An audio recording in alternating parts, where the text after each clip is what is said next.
Assalamualaikum warahmatullahi wabarakatuh. Bismillahirrahmanirrahim. Nahmaduka ya ghafuru ya syakuru. Mashalli wa sallim barik ala sayyidina maulana Muhammadin wa ala alihi wa sahbihi asma'in nama ba'du. Sebetulnya dalam banyak hal-hal yang keseharian itu lebih prinsip ketimbang ide kita tentang hal-hal besar.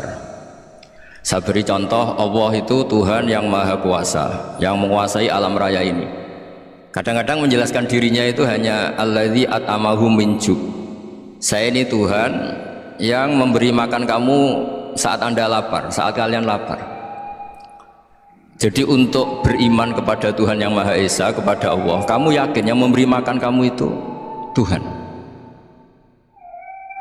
Apapun kecewanya Anda terhadap tetangga, terhadap negara, terhadap mertua, terhadap istri, itu kecewa Anda tidak akan mati. Tapi kalau tidak makan itu mati.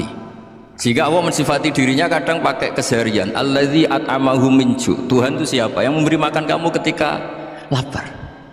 Tapi kamu untuk syukur itu nunggu punya istri cantik, neriman, gampang diatur, membolehkan poligami.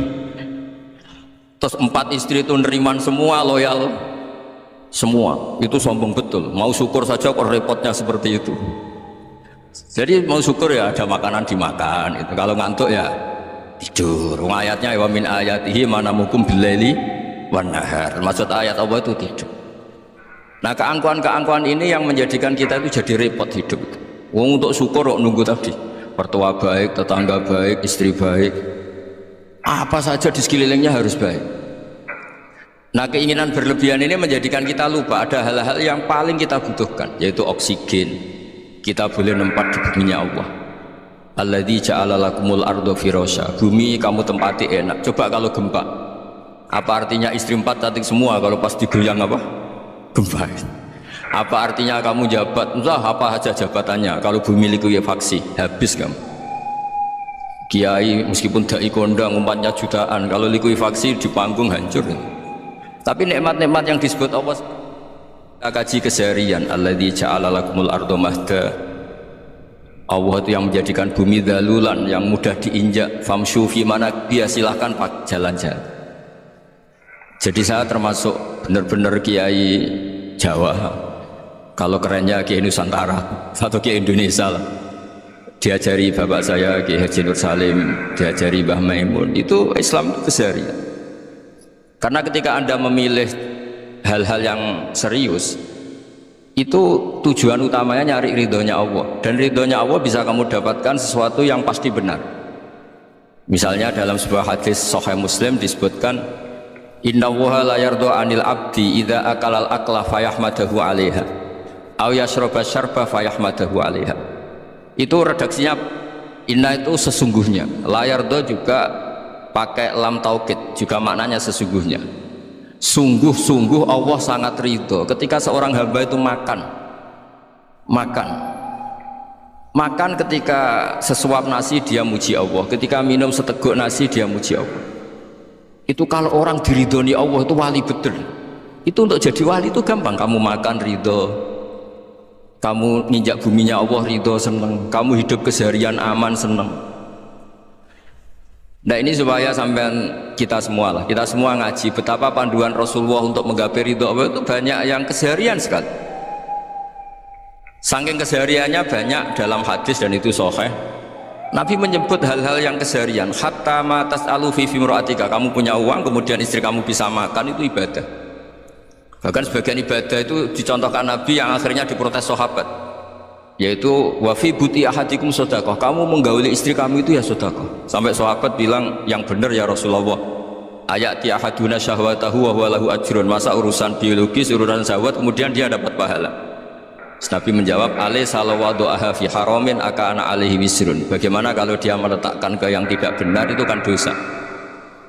Nah, hal-hal seperti ini yang saya ingin teman-teman semua lah, semua. Saya juga agak ingin ngaji demi Anda, juga agak ingin. Itu dosa sekali ngaji kok pesanan kelompok tertentu itu gak boleh. Islam itu untuk semua. Jadi ya cuma karena di depan saya jenengan, ya seakan-akan jenengan korbannya. Itu ada ilmunya dalam usul fikih itu. Jadi orang itu harus ngaji usul fikih. nama yang disebut, mungkin Mas Sufyan masih ingat zaman ngaji usul fikih, nama yang disebut itu tidak jaminan sebagai prioritas perintah. Jadi misalnya gini, kebetulan yang di depan Nabi itu Abu Dzar, Nabi ya bilang ya Abu Dzarin ini uhibbuka misalnya, atau ya Mu'ad ini uhibbuka, atau ya Abu Hurairah ini uhibbuka misalnya. Banyaklah riwayat yang Nabi nyebut ya Abu Dzarin, ya Mu'ad, ya Abu Hurairah. Kemudian misalnya Nabi meneruskan khitab, ini uhibbuka, saya mencintai kamu, fakul dubur sholatin, atau sebagian riwayat disebut fala tada'anna dubura kulli sholatin Allahumma inni ala dzikrika wa syukrika wa husni ibadatik. Saya mencintai kamu, siapa saja, Mu'ad bisa, Abu Dzar bisa, siapa.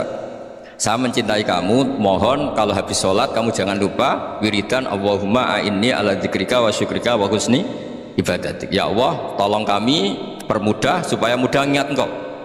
Anda tidak bisa mentang-mentang, wong nama saya Parmin, nama saya Purnomo, itu yang diperintahkan Mu'ad. Jadi yang disebut satu, tapi khitab itu untuk siapa saja. Saya teruskan ya. Jadi saya mohon semua kita melakukan kebaikan itu, kalau dalam kaidah fikih disebut al yakin la yuzalu bisyak. Banyak kebaikan yang kebenarannya itu 100%, tidak punya efek samping ke pihak lain, ke kelompok lain, ke komunitas lain. Itu tadi misalnya Anda makan dan itu murah sekali, hanya butuh satu piring, setiap punyaan kamu muji Allah, setiap minum kamu muji Allah. Itu redaksinya Rasulullah SAW disebut Allah sangat ridho ketika seorang hamba makan kemudian dia memuji Allah, atau minum kemudian dia muji Allah. Logikanya gampang, negara seperti ini yang kamu harapkan bentuknya kayak apa, mertua, ipar, komunitas, tetangga, itu nyata terjadi itu kan belum pasti. Sementara yang mesti terjadi adalah kamu butuh makan, kalau tidak mati, butuh minum, kalau tidak mati, butuh bumi yang nyaman ditempati, kalau tidak kita juga mati. Sebab itu Allah kalau menyebut nikmatnya itu hal-hal yang keseharian. Alladzi at'amahum min ju'. Allah itu siapa? Allah itu yang menciptakan kamu bisa makan, tidak berlebihan. Allah itu yang menciptakan kondisi sosial itu ideal. Zaman Nabi itu ya ada orang munafik, orang-orang pilihan Allah itu juga diuji orang sekelilingnya yang macam-macam. Semua diuji sesuai konteks zaman dan waktu.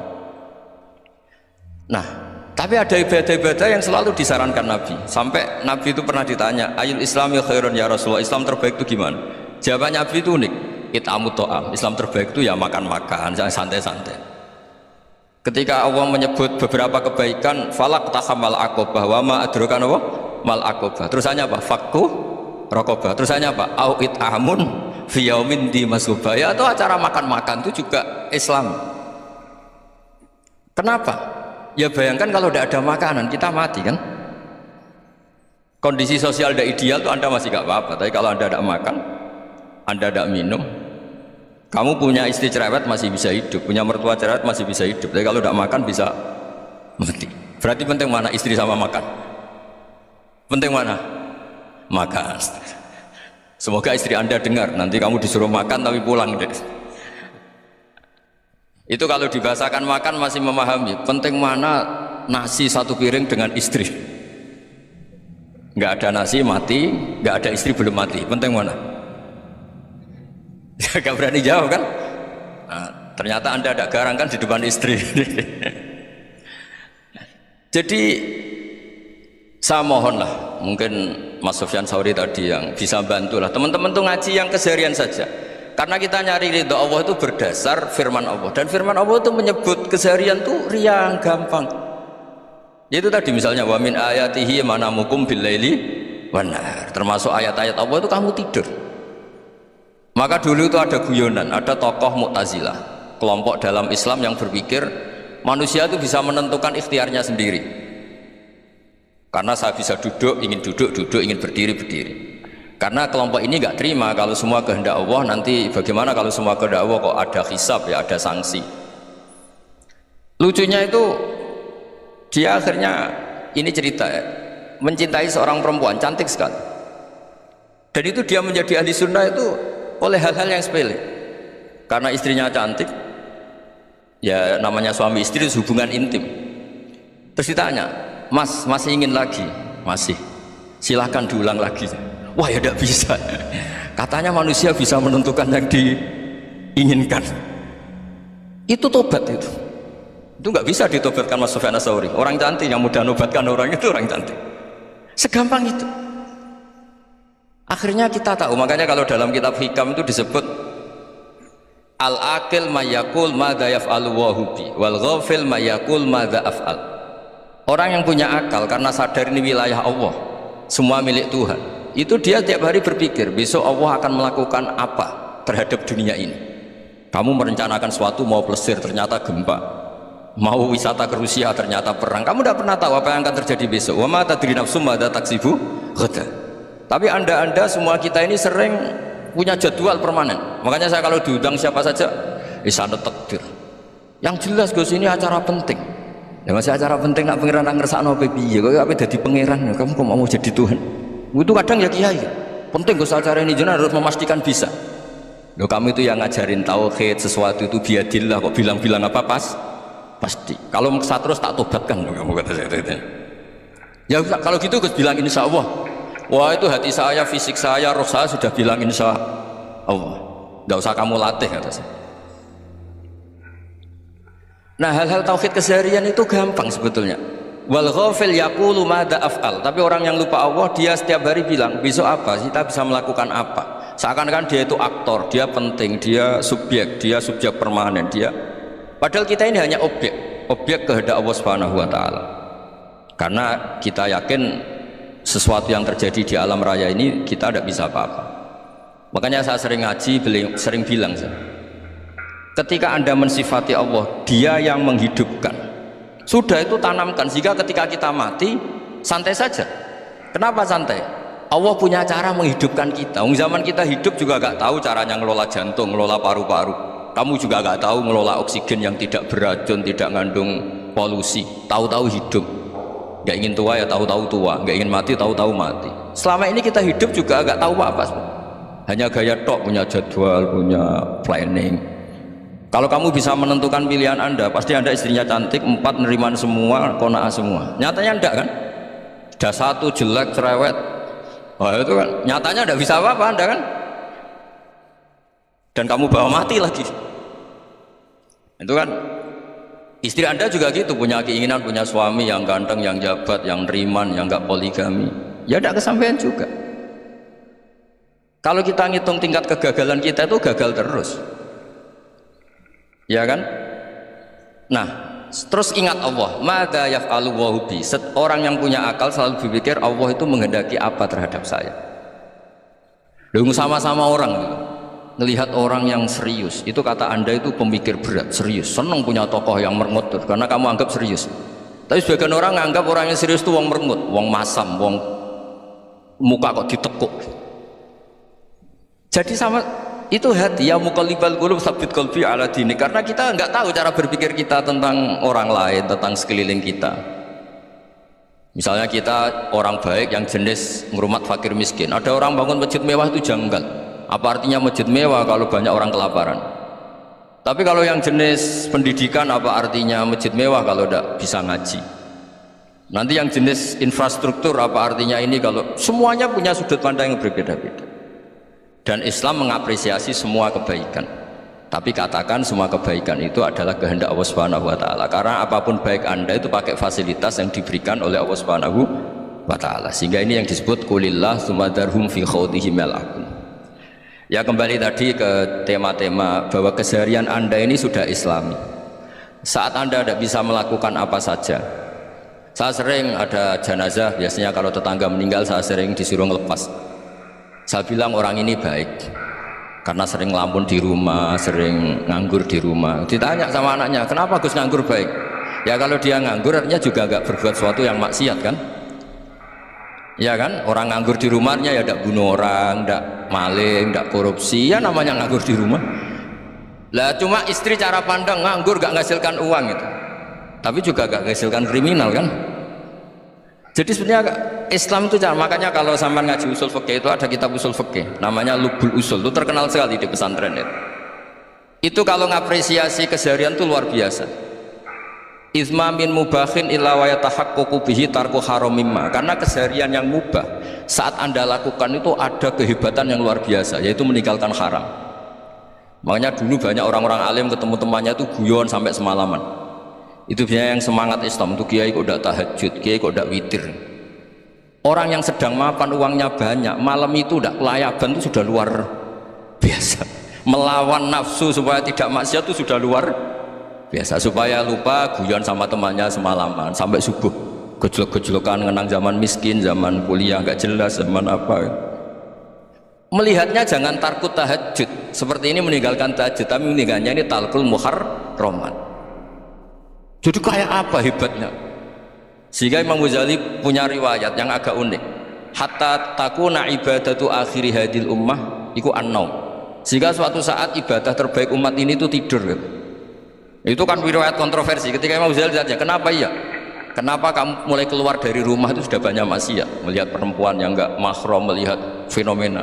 Tapi kalau kamu tidur itu enggak melihat apa-apa. Tapi juga kamu jangan nganggap tidur itu ibadah betul. Saatnya melakukan fardu ain malah masih tidur. Tapi itu sudut pandang yang menjadikan kita Islam itu gampang. Jadi saat Anda tidak bisa aktivitas apa-apa, misalnya ada beberapa orang yang lumpuh. Lumpuh itu memang nggak bisa Jumatan, nggak bisa ibadah, tapi dia juga nggak bisa maksiat. Tidur itu memang Anda saat itu tidak bisa tahajud, tidak bisa witir, tapi saat itu ada zina, tidak maling, tidak gosipkan orang, tidak bully orang, tidak menanamkan kebencian, tidak hasud. Sehingga tidur menurut Allah Ta'ala wa min ayatihi manamukum billaili apa? Wan-nahar. Karena di tidur itu selain ada unsur istirahat, jaga kestamina, juga ada unsur meninggalkan beberapa keburukan. Nah, saya mohon ibadah yang keseharian ini kita jaga supaya kita semua baca ayat itu fase itu tertanam di hati. Allah itu siapa? Alladzi at'amahum min ju'i wa amanahum min khauf. Dan Allah kalau cerita di Quran itu anna sababnal ma'a sabba thumma syaqaqnal ardha wa syaqqa fa'ambatna fiha habba wa inaba wa qadba wa zaituna wa nakhla wa hada'iqa hulba. Kamu tahu saya ini siapa, kata Allah? Saya ini adalah Tuhan yang menurunkan air, kemudian ada tanaman banyak, habba wa inaba wa qadba, ada zaitun, ada tin, kalau orang Jawa mungkin ada tela, ada padi, ada mangga, ada pisang. Sudah, wa inaba wa zaituna wa nakhla wa hada'iqa hulba, ada perkebunan yang lebat.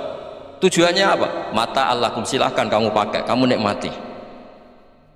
Tapi karena kadang kita ini punya ide-ide besar, tadi untuk syukur saja nunggu punya istri riman, rumah baik, tetangga baik, komunitas baik, semuanya baik baru syukur. Lama-lama nanti ada di surga, syukurnya nunggu surga paling kelas A. Itu sudah ada yang menghuni Rasulullah, kamu nggak boleh di situ. Masa untuk syukur saja repotnya, masya Allah.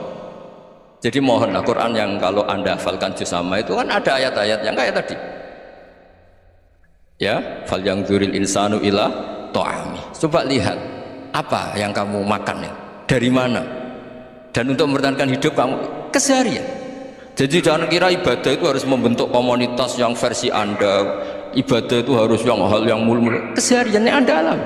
Loh, ini saya tidak bikin-bikin. Saya ngaji bukan karena berdasar pesanan.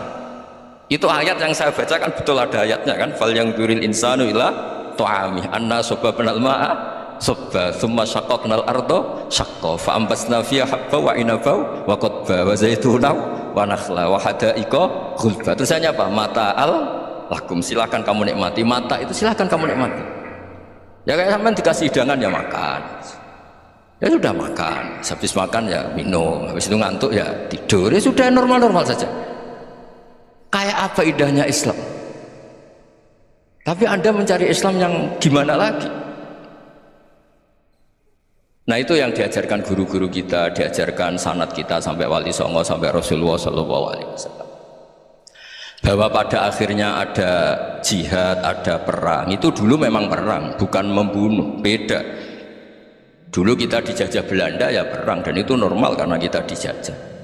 Jadi ketika orang lain ingin baik sama kita, wa in ahadum minal musyrikin astajaruka ya fa'jirhu hatta yasma'a kalam Allah. Kalau mereka ingin baik ya kita baik. Makanya ada istilah musta'man, mu'ahad. Kalau mereka ingin damai, berdampingan dengan kemajmukan ya itu yang lebih baik. Karena memang Islam menghormati proses perdamaian. Wa in janahu nawa lisalmi ya fajnah lah. Kalau ingin damai ya kita harus damai. Jadi Andai kan dulu Belanda datang ke Indonesia kok minta besanan gitu. Ya mungkin kita juga seneng karena memperbaiki hidung kan kalau minta besanan gitu. Nah tapi wong jajah dulu itu kan masalah kan? Apa?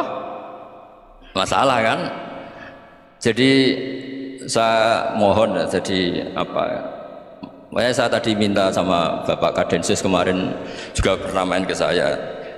Jangan sering ketemu saya ini sudah uzlah, saya ini sudah mau daftar jadi resi. Saya itu kemarin di muktamar juga agak datang, acara di Jogja juga sudah.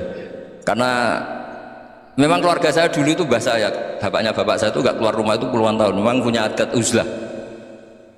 Ya makanya ngaji saya ngaji aja yang gampang-gampang aja, yang nggak orderan, nggak pesenan, ngaji aja yang gampang.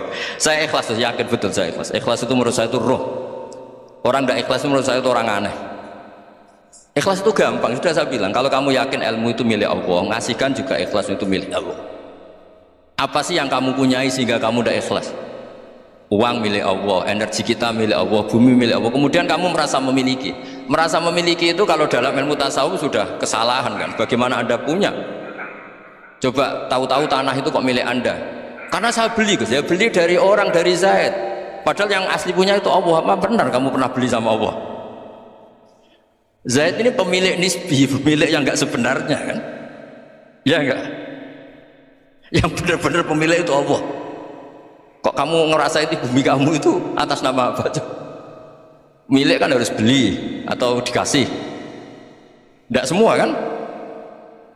Nah, makanya terus famshu fi manakibiha, dan Allah menyebutnya, sudah saya ini yang menciptakan bumi. Waladzi ja'ala lakumul arda dalulan. Dan Allah menyebutnya sederhana, famshu fi manakibiha, silakan jalan-jalan. Terusannya apa? Wa kulu mirizki, silahkan makan-makan. Jadi Islam itu ya makanya kiai-kiai itu ada acara makan, sampai ada guyonan fikuli makanin makan di setiap tempat ya makan. Nggih ngoten guys, pokoknya sing gampang-gampang nggih. Nggih Mas Sufyan nggih sing gampang-gampang mawon nggih. Assalamualaikum warahmatullahi wabarakatuh. Perasaan saya juga seluruh ulama di dunia, saya ulang lagi, perasaan saya juga seluruh ulama di dunia, bahwa Islam masuk itu macam-macam sebabnya.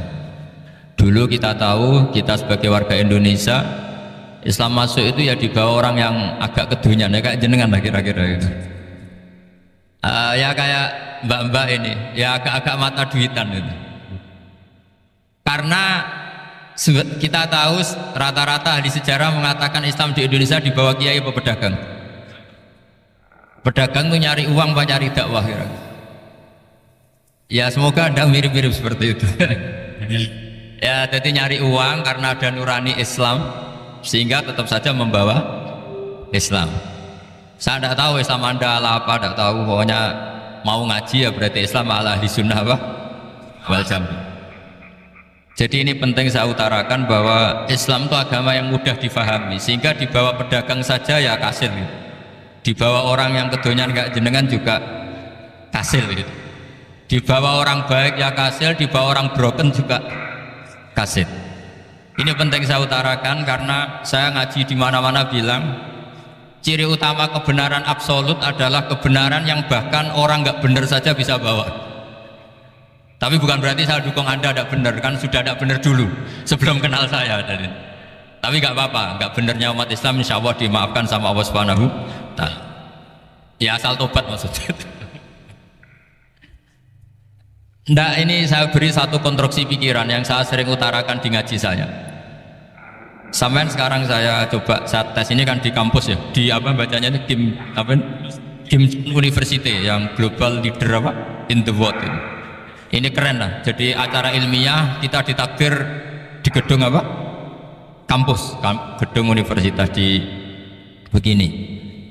Kalau 1 ditambah 1 2 itu namanya hakikat. Ciri utama hakikat adalah siapapun akan menerima.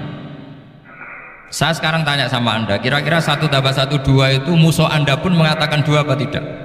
Ya.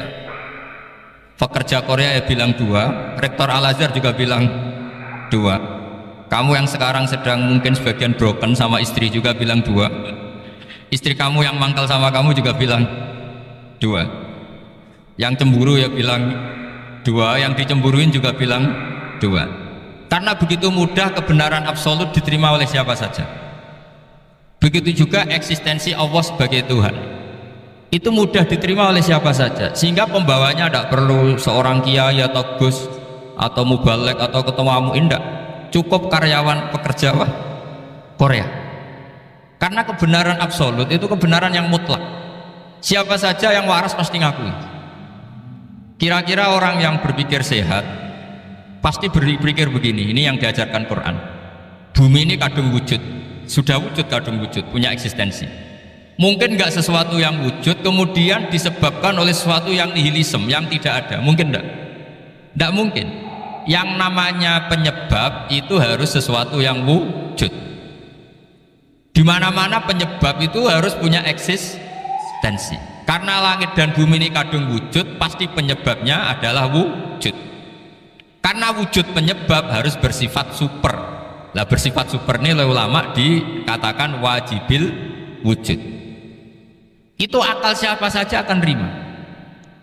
Cuma kemudian setelah terima itu orang macam-macam cara berpikir. Mungkin orang Jawa dulu bilang itu Sahyam Widi. Kalau orang sini mungkin bilang apa itu? Dewa atau apa ya? Nggak tahu saya itu. Karena itu yang teman sampean, enggak teman saya itu. Tapi yang jelas begini, ini konstruksi ini harus kita jaga. Nanti saya bacakan teks hadis. Kebenaran sejati ciri utamanya adalah ada absolutisme, ada kebenaran mutlak.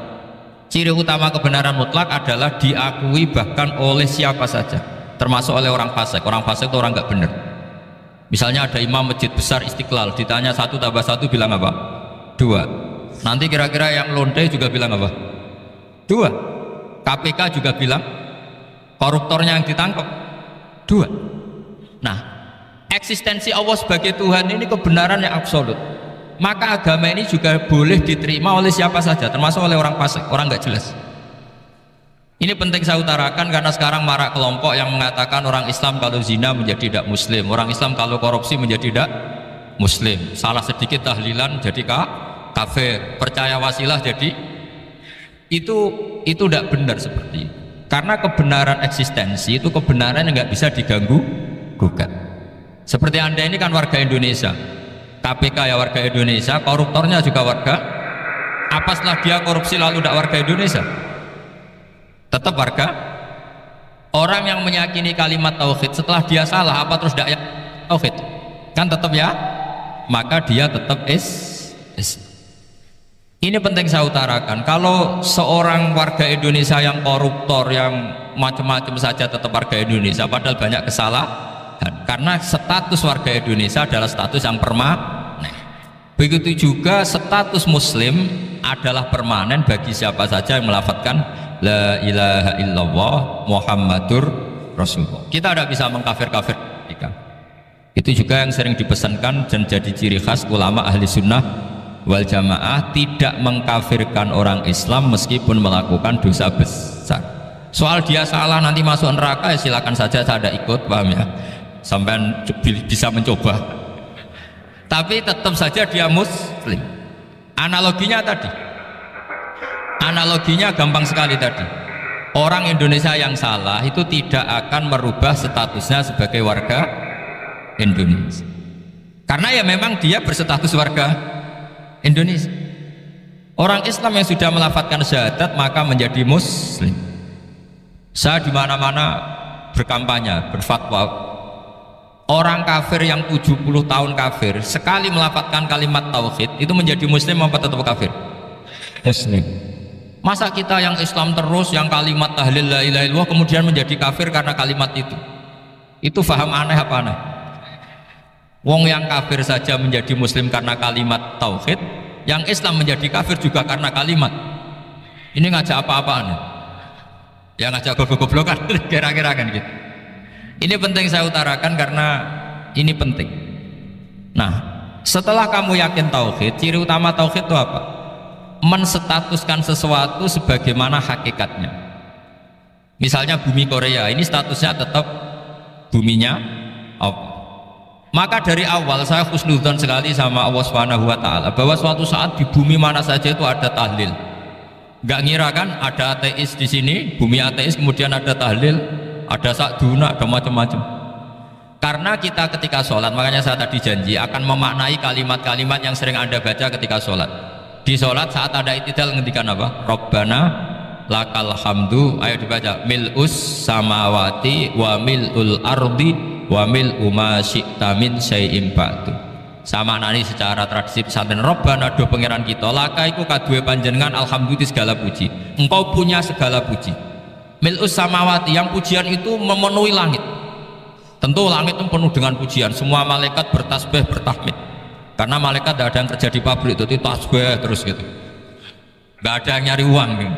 Nggak ada yang cari won ya, apa won ya kalau bahasa.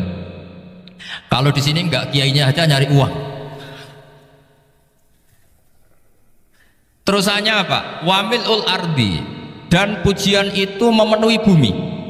Korea termasuk bumi Allah apa enggak?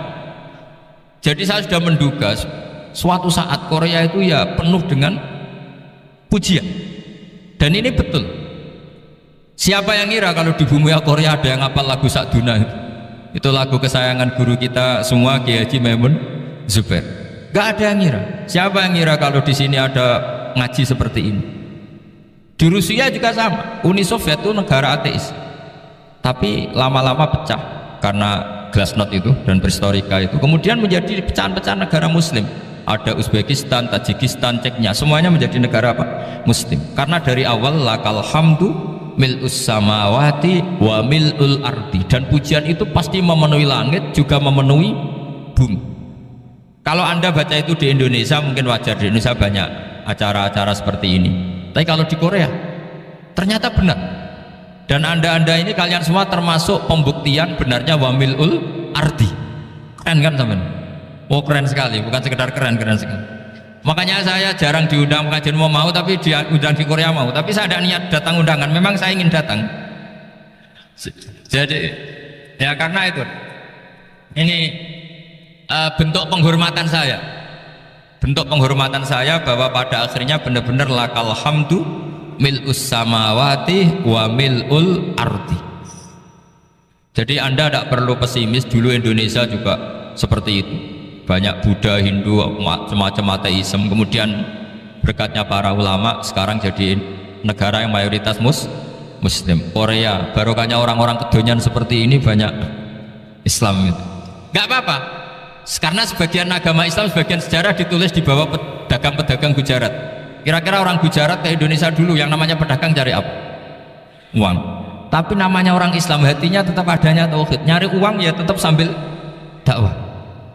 Kalau yang ke Korea langsung kiai mungkin tidak seramai ini Islam, karena kalau kiai datang langsung dicurigai jadi misionaris, jadi ribet malah.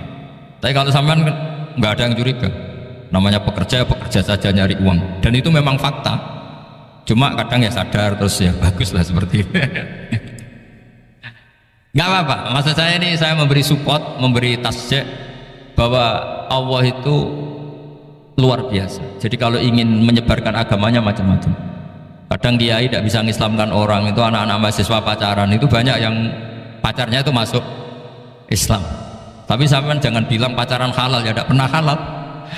Tapi Allah kalau menghendaki memberi hidayah itu jalannya macam-macam. Ada yang lewat kerja, coba yang bayangkan ada tahlilan di Korea itu semua kiai tidak pernah bayangkan. Tapi setelah banyak pekerja di sini kemudian mereka insaf atau sedang insaf tidak tahu ini. Sampai kapan insafnya juga tidak tahu. Tapi yang jelas ini hebat, ini apa? Hebat. Tahu-tahu ya seperti ini. Makanya iman saja, Rabbana lakal hamdu mil'us samawati wa mil'ul ardi. Masih ditambahi wa mil'u ma syi'ta min syai'im ba'du. Karena Allah itu zat yang tidak terperikan, zat yang tidak terbatasi, maka pujian di langit dan bumi ini masih kurang. Masih ada apa saja yang nanti akan dipenuhi oleh pujian kepada Allah Subhanahu wa ta'ala. Wa mil'u ma syi'ta min syai'im ba'du. Dan pujian kepada Engkau ya Allah akan memenuhi semua ruangan yang Engkau kehendaki. Mungkin suatu saat negara-negara yang sekarang yang paling minim Islam itu di Amerika Selatan, kayak di Argentina dan sebagainya, itu nanti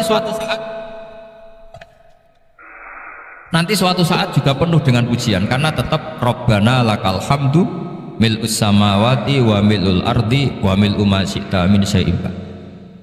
Saya di Jogja setiap akhir ngaji saya ajarin wiridan. Mungkin wiridan ini tidak asing bagi jenengan karena sering saya baca subhanallah wa bihamdihi adada khalqihi wa ridho nafsihi wa zinata arsyihi wa midada kalim.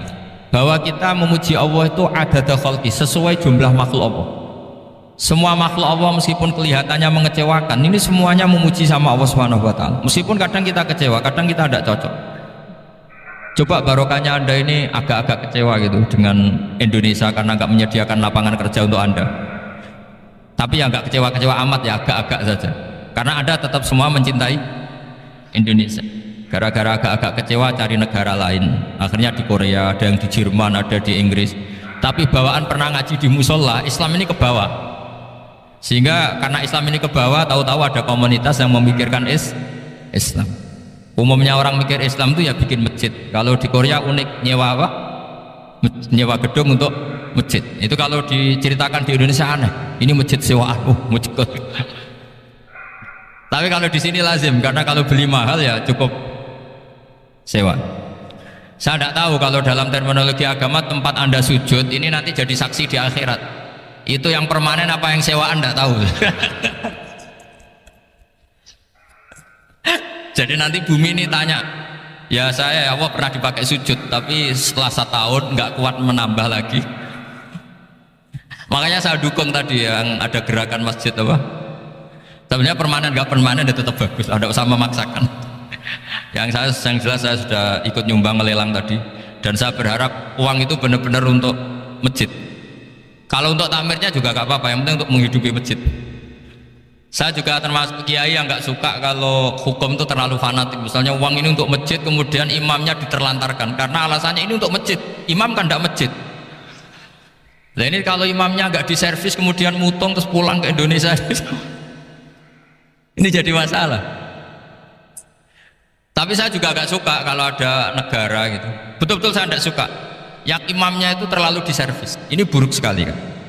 Pernah ada anekdot, ini anekdot tapi nyata. Ada negara yang sangat sehat, Islamnya sangat sehat. Itu imamnya 1 bulan tuh digaji 70 juta. Kira-kira 70 juta dibagi 1 hari berapa? 5 sholat ya? 5 kali 30 berapa? Kira-kira saja 150. Berarti per sholat dapat berapa ya? Kira-kira, kan biasa potong gaji kalau berapa kira-kira?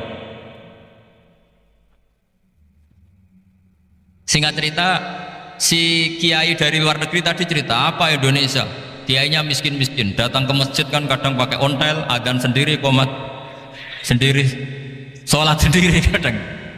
Itu nasib orang-orang Sragen dan Salatiga sebagian. Itu yang lapor karena mereka gitu. Kalau Rembang insya Allah enggak. Tapi ada semuanya Salatiga, sebagian begitu. Itu yang cerita kiainya, bukan ini bukan hoax, memang kiainya cerita. Nasib kiai di Salatiga katanya. Itu digojlok tapi tetap sholat. Sehingga cerita orang tadi cerita imamnya di sana naiknya Mercy, muadzinnya pakai BMW. Itu tetangga sebelah Indonesia banyak fasilitas imam seperti itu karena gajinya sampai 70 juta. Setelah dia cerita bangga karena negaranya mengapresiasi imam sholat, sama di Indonesia dia omongin gini, makanya kamu sholat terus takut potong gaji ya gitu. Itu kagetnya bukan main dia. Dikira itu satu sifat kelebihan negaranya, ternyata buruk sekali karena imam sholat karena takut potongan gaji. Akhirnya ke Indonesia bangga, alhamdulillah kita sholat tambah gaji dan tetap sholat. Keren mana yang digaji sama Anda?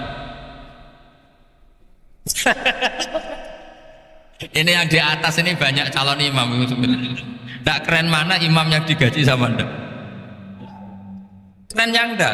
Tapi kalau pertanyaannya dibalik, keren mana jamaah yang peduli imamnya sama yang enggak peduli?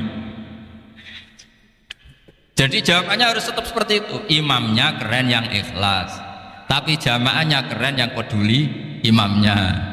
Jelas ini ya fatwa saya ya. Gimana?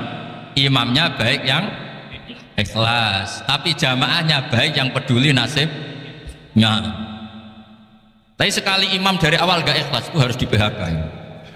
Itu bahaya bagi agama kalau awalnya sudah ada Nggak ikhlas. Karena nanti setelah habis subuh terus dia hitung, wong setahu saya sholat terus kok kenapa gajinya tinggal segini? Ya, setahu saya sholat terus kok gajinya tinggal segini. Terus nanti takmirnya bilang, kemarin zuhur Pak Yai tidak ngimamin, kemarin asar tidak ngimamin. Terus dihitung, bisa enggak agama akan berjalan seperti itu?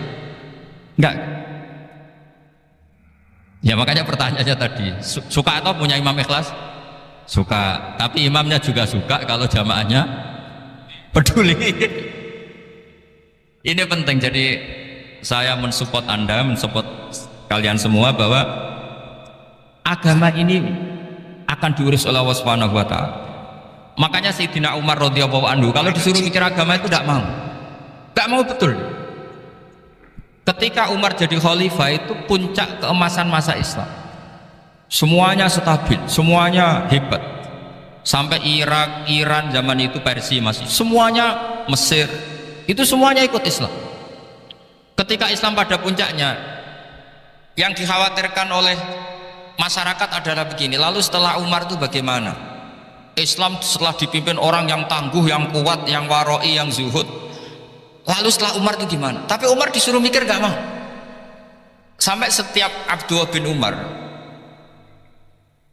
jalan-jalan di kampung-kampung itu abahnya dianggap pecundang. Tahu sampean pecundang? Orang yang gak tanggung jawab. Karena orang-orang bilang gini, ya Abdullah bin Umar, bagaimana pendapat Anda kalau ada penggembala kambing di tengah hutan atau di tengah padang rumput, kemudian dia ninggal gelanggang kambingnya, kamu anggap penggembala ini gimana? Oh itu penggembala yang zalim itu. Pasti kalau kambing ditinggal ya kacau. Apalagi nih umat Rasulullah Shallallahu Alaihi Wasallam. Ini abah kamu tidak pernah wasiat, tidak pernah ngatur suksesi. Lalu Islam setelah dia bagaimana? Suruh dia ngomong penggantinya siapa? Karena beliau sudah sepuh, harus ada suksesi. Akhirnya Abdullah bin Umar lapor ke Umar, ini gimana bah orang mengkomplain begini. Apa kata Umar? Agama itu beda dengan kambing katanya. Agama itu milik Allah Subhanahu. Mbok saya pikir, tidak saya pikir tetap jalan. Nah ini terbukti, jangan ulama ya ndak, mufti ya ndak, tapi bisa menjalankan agama. Kalau agama sampean pikir malah rusak, sudah pokoknya lakukan saja, tidak usah dipikir. Akhirnya betul, karena agama ini milik Allah.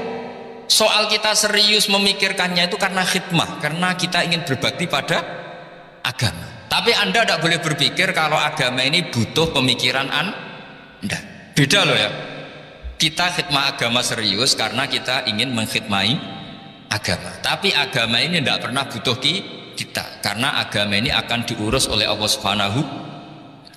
Coba pas sampean kecil, orang jilbaban di Indonesia itu banyak apa banyak sekarang?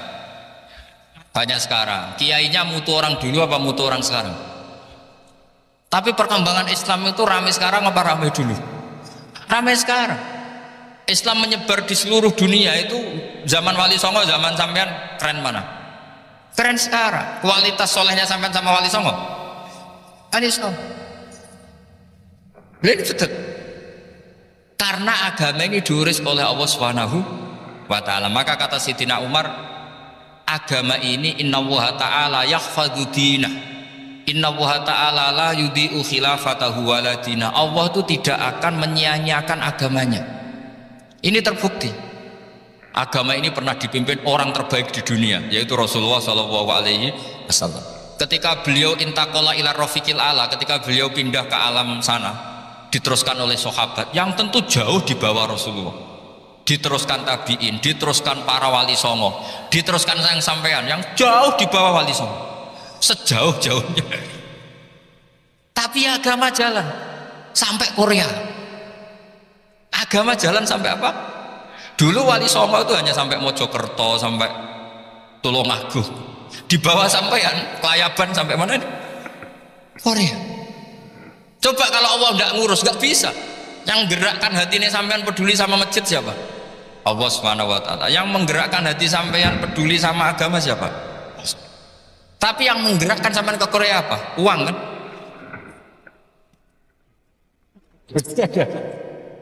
Enggak, enggak apa-apa, jujur saja, jujur ya, santai aja. Ini bagian dari keramatnya jenengan. Niatnya agak bener tapi dibenerin Allah di sini. Dari awal niatnya kan uang gitu. Tapi setelah di Korea dibenerin Allah. Mbok ingat agama gitu. Keren kan?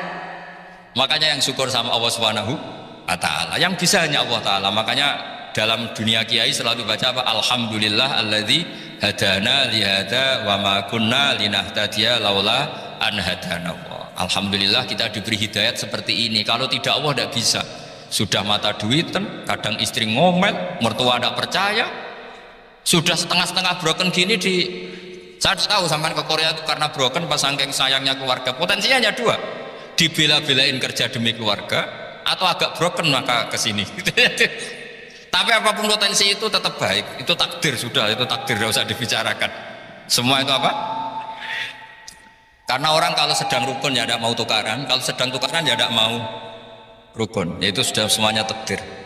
Kata bapak saya dulu kalau ada orang mau jualan tanah, Pak Yai tanah saya mau saya jual. Ini gimana padahal ini tanah warisan. Kata bapak, nak waya adol ya adol. Memang ini saatnya jual ya jual saja. Nanti kalau kaya saatnya beli ya beli saja. Karena kalau sudah saatnya jual mau beli ya mungkin kan. Mau memang saatnya jual. Kalau sudah kaya kan nggak mungkin jual tanah. Saatnya beli. Maka semoga masalah di keluarga sampean ini masalah musiman.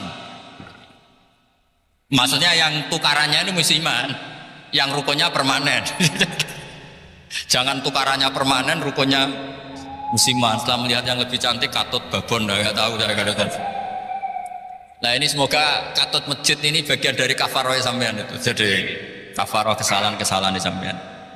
Ini penting saya utarakan karena agama itu beda. Agama ini diurus oleh Allah Subhanahu. Jadi kita mengerahkan pemikiran itu bukan karena kita akan menyelamatkan agama ini, tidak. Agama ini diselamatkan oleh Allah Subhanahu wa ta'ala. Coba kayak apa Uni Soviet kuatnya, mengkooptasi supaya orang semuanya ateis, semuanya komunis. Itu 100 tahun Uni Soviet begitu. Tapi orang-orang Uzbek, Ceknya, Tajikistan tetap mengajari anak-anaknya tauhid. Itu ada yang cerita itu sampai mengajarkan tauhid itu di bawah tanah, di basement. Tapi Allah menghendaki Rusia itu, Uni Soviet jatuh. Ketika jatuh, negara-negara ini langsung menjadi negara Islam, yaitu Uzbek, Tajikistan, Ceknya. Mungkin nggak mereka langsung menjadi negara Islam, andaikan saat menjadi Uni Soviet benar-benar menjadi ateis. Nggak mungkin kan? Karena saat dikooptasi Uni Soviet, akidah mereka tetap tauhid, cuma nggak berani muncul. Artinya apa? Uni Soviet nggak bisa menghabisi Islam. Kurang kerennya Uni Soviet zaman itu, bisa nggak menghabisi Islam? Nggak bisa. Donald Trump dulu termasuk Islamfobia, tapi setelah dia anti Islam malah orang Amerika demo supaya memperhatikan Islam. Nggak bisa. Makanya Korea pun nggak bisa menghabisi Islam. Kalau sampean menghabisi Islamnya sendiri bisa, karena terus nggak mau sholat, nggak mau zakat itu sampai. Tapi sampean tahu yang Islamnya habis, Islam tetap baik-baik saja. Makanya ini penting saya utarakan supaya kamu pede bahwa agama ini pernah dibawa orang yang pedagang. Ya soal ada sebagian pendakwah yang ikhlas ya banyak, tapi sejarah yang gampang kita lihat adalah Islam itu dibawa oleh apa? Pedagang Gujarat, pedagang India. Nggak apa-apa sejarah itu meskipun sebagian menentang nggak apa-apa, tapi sejarah itu tetap ada. Pasti sebagiannya memang seperti itu, dan itu tidak masalah. Saya ulang lagi, itu tidak masalah. Coba dulu pemain bola kalau di Inggris itu kalau mau sholat susahnya bukan main.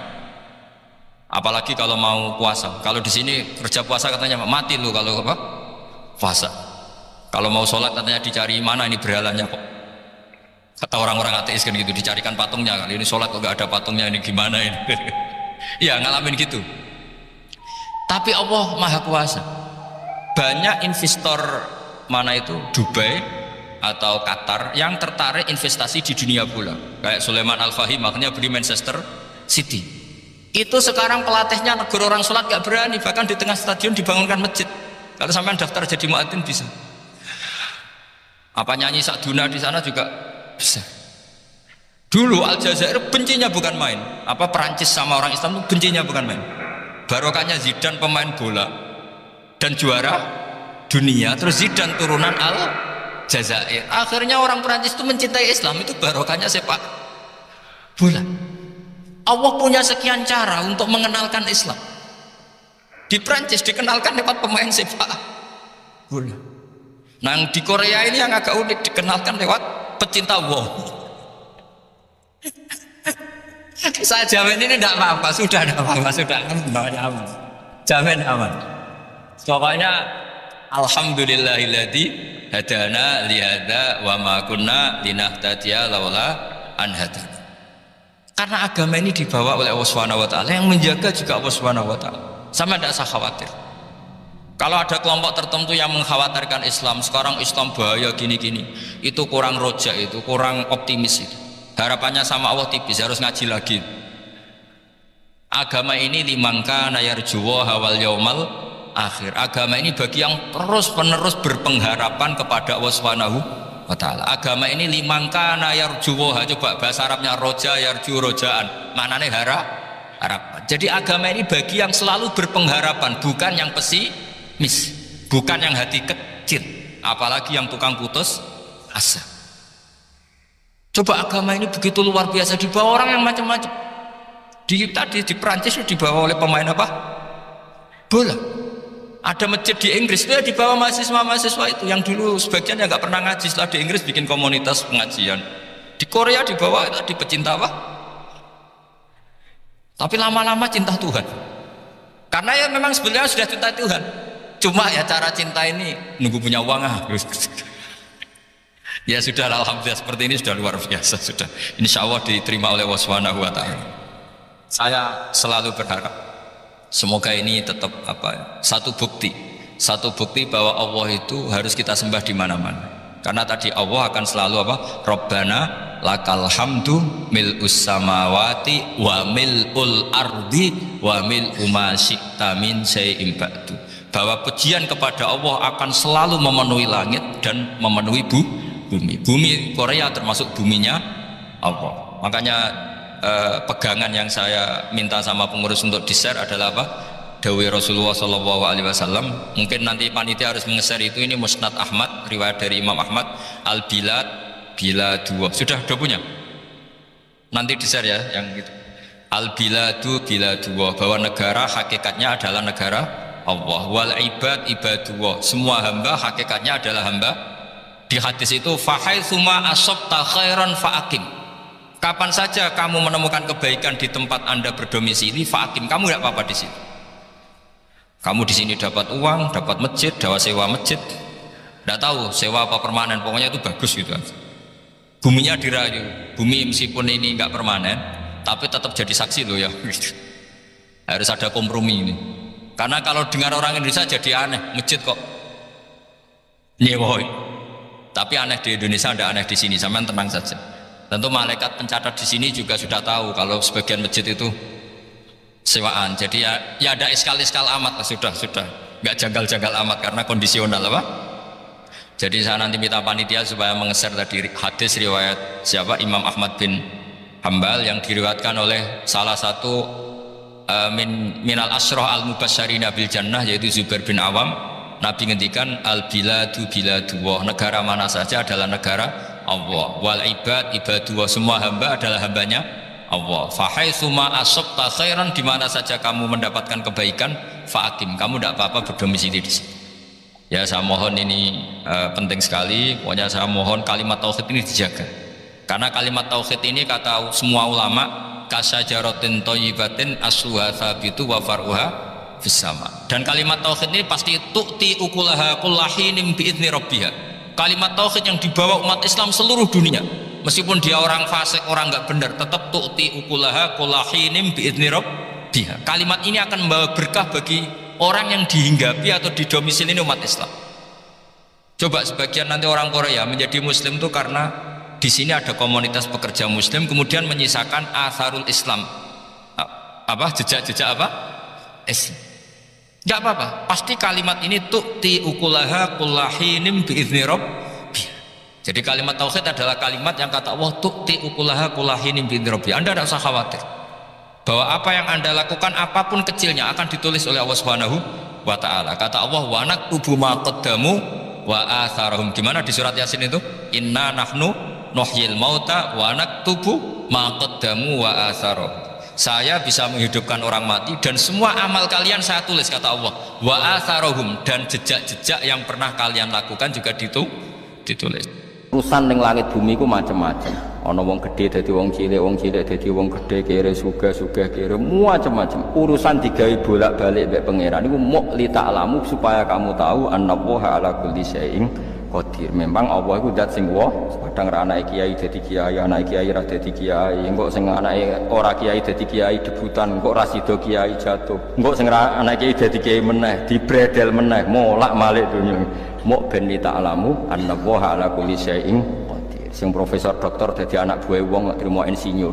Kadang insinyur anak buah wong tamat SD, sembah kono donya molak. Muk Allah iku muk kepengin kowe iku ngerti pancen Allah wa ala kulli syai'in qadir. Dadi ya tanazzalu dadi tumurun apa al-amru bainahuna, urusan langit bumi kabeh digawe variasi, digawe macam-macam. Mok Allah kepengin kowe iku li ta'lamu annallaha ala kulli syai'in qadir wa annallaha qad ahata bi kulli syai'in ilma. Ngendikane para ulama tafsir, nggih ngendikane para ulama tafsir niku taruhan pertama lafat niku hakikat. Hakikat iku ya hakikat, misale urip iku ya ambekan. Urip niku ambekan, mati iku mandek ambekan. Kita takoki misalnya tarifnya mati kuwi ora urip apa ora ambekan, mboten jawab lho, ora sampean tak latih ilmu mantek. Sing diarani mati niku cara ilmu mantek apa didul hayat, angger gak urip ya mati. Terus alamate mati ku nek cara medis iku misale napa jantungnya berhenti tapi detak napa jantung utawi napa niku berhenti. Kemudian agama niku ruwono tenan nggih. Agama itu menyisakan satu fakta yang enggak terbantahkan oleh siapapun. Gini ku misalnya begini, sampean saya tanya, orang tuh kalau mati itu karena apa? Rohnya dicabut kan? Rohnya dicabut, terus disebut mati. Lalu yang mati itu apa? Rohnya apa jasadnya? Jasadnya, karena roh itu maknanya kehidupan atau nyawa. Berarti nyawa itu tidak bisa mati, karena nyawa itu ada di tubuh kita, ketika diambil kita mati. Berarti roh kita sendiri tidak ikut mati. Sehingga orang paling sekuler sekalipun itu akan berpendapat bahwa manusia itu kehidupannya tidak berakhir ketika mati, karena yang mati itu hanya jasad. Sebab itu zaman orang Yahudi, orang Nasrani, orang kafir Mekah pun mengakui kalau roh itu hidup dan itu yang bertanggung jawab. Makanya disebut wa yasalunaka 'anir ruh qulir ruhu min amri rabbi. Jadi niki penting kula aturaken. Sebab niku ya ora ono mati. Makanya kalau orang tasawuf ditanya, apa mati itu ada? Ya ndak ada. Mau petualangan pengalaman. Cara orang tasawuf fisik kita ini problem, gara-gara kita punya fisik kita jadi goblok. Nganggep duit penting, pangkat penting, terus kenal sampean penting, urip sing ra penting-pentingmu cara kita penting. Tapi nanti kita kecewa sekali dengan kehidupan ini, sangat-sangat kecewa karena yang kita penting ternyata ndak penting. Misalnya begini. Nanti sampean akan tahu makna ayat yang disebut di surat Ar-Rum. Oke, kita goblok dulu ya. Nggih, pokoke latihan goblok sik, engko bar goblok terus pinter. Engko gobloknya gak masalah, yang penting ini pokoke latihan sik. Tak jamin ilmu saya ini benar dalam konteks ini. Misalnya ora benar terus ya tahu bener. Sampean tak beda ya, wong mati itu berarti dicabut rohnya, terus roh sendiri mati ndak? Ndak. Berarti dalam konteks ini orang yang mati syahid, apalagi para nabi itu mati enggak? Ndak. Sehingga istilahnya Allah, orang yang mati syahid ya tidak mati, para nabi ya tidak mati. Sebetulnya kita pun yang fasik itu ya tidak mati, cuma karena kita ini rohnya itu mungkin buruk, dikekang oleh malaikat, dipelindes, dipenjara sehingga gak bisa berkeliaran. Beda nak para nabi bisa jalan-jalan. Mulane masyhur Kanjeng Nabi ngendikan ketika beliau mau kabundut itu sahabat tak mau nangis, jare Nabi malah dawe ringan, malah apik jong aku nak mati jare. Kok gitu ya Rasulullah? Masyhur itu hadisnya itu, hayati khairun lakum wa mamati ya khairun lakum. Aku mati ya apik, urip ya apik. Wa amma hayati fali asunna lakum as-sunnah. Aku nak urip akan mentradisikan satu sunnah yang bisa Anda tiru. Ya sunnah caranya sholat, sunnah caranya zakat, sunnah caranya berperadaban dengan istri, dengan tetangga, macam-macam. Sunnah di sini artinya bukan sunnah madzhab fikih yang wali ane wajib tadi, nopo perilaku, nopo perilaku. Terus nak kabudut ya Rasulullah, ya malah penak aku nak kabudut itu jejer pangeran. Terus delok kowe dari Nabi. Nak kelakuan apik aku muji pangeran, nak kelakuan elek wong aku supaya para pangeran tak jalukno. Mane ndak blekem terusno ae mergo selain bakat ya ana sing jalukno napa sepuro. Lah prop sakjane kowe lah ya urip. Kowe misale mati saiki lah ya urip, tapi kan gak duwe hak jalan-jalan. Berarti dulu malaikat terus panjang no. Mulane sampai butuh napa atakoh kubro apa nak cara mriki sing diwacana kulo ping akeh. Napa cara? Boleh. Enggak cara mriki. Bida, nah cara bahasa kitab iku atakoh. Cara mriki bida. Ben ora mlebu neraka apa ben mlebu swarga? Maksudnya ben ora mlebu neraka atau ben gak mlebu swarga? Lah wong jelas mlebu neraka kok wis divida. Berarti SPD banget nak mlebu neraka. Saking yakine nganti apa? Divida.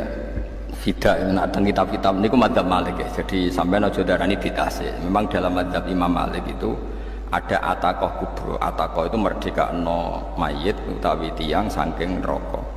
Itu dulu awal ijazahnya itu kalau nggak salah itu 12.000 kul. Terus di Indonesia malah meningkat jadi 100.000 ya. Wah itu bagus itu peningkatan itu. Saya mau coba nganti blengoran gegem itu. Nah sing anake jagunge diitung sitok-sitok, nah sing wong liya perawu wis. Mula bolak-balik diundang ra tau teko, perkara niku wis ketoke ra meyakinkan kerawuk di. Nah, itu mungkin benar ya. Artinya mungkin benar itu kalau roh itu tidak meninggal, berarti ya masih menerima doa kita, masih ada muasalah sambung dengan kita.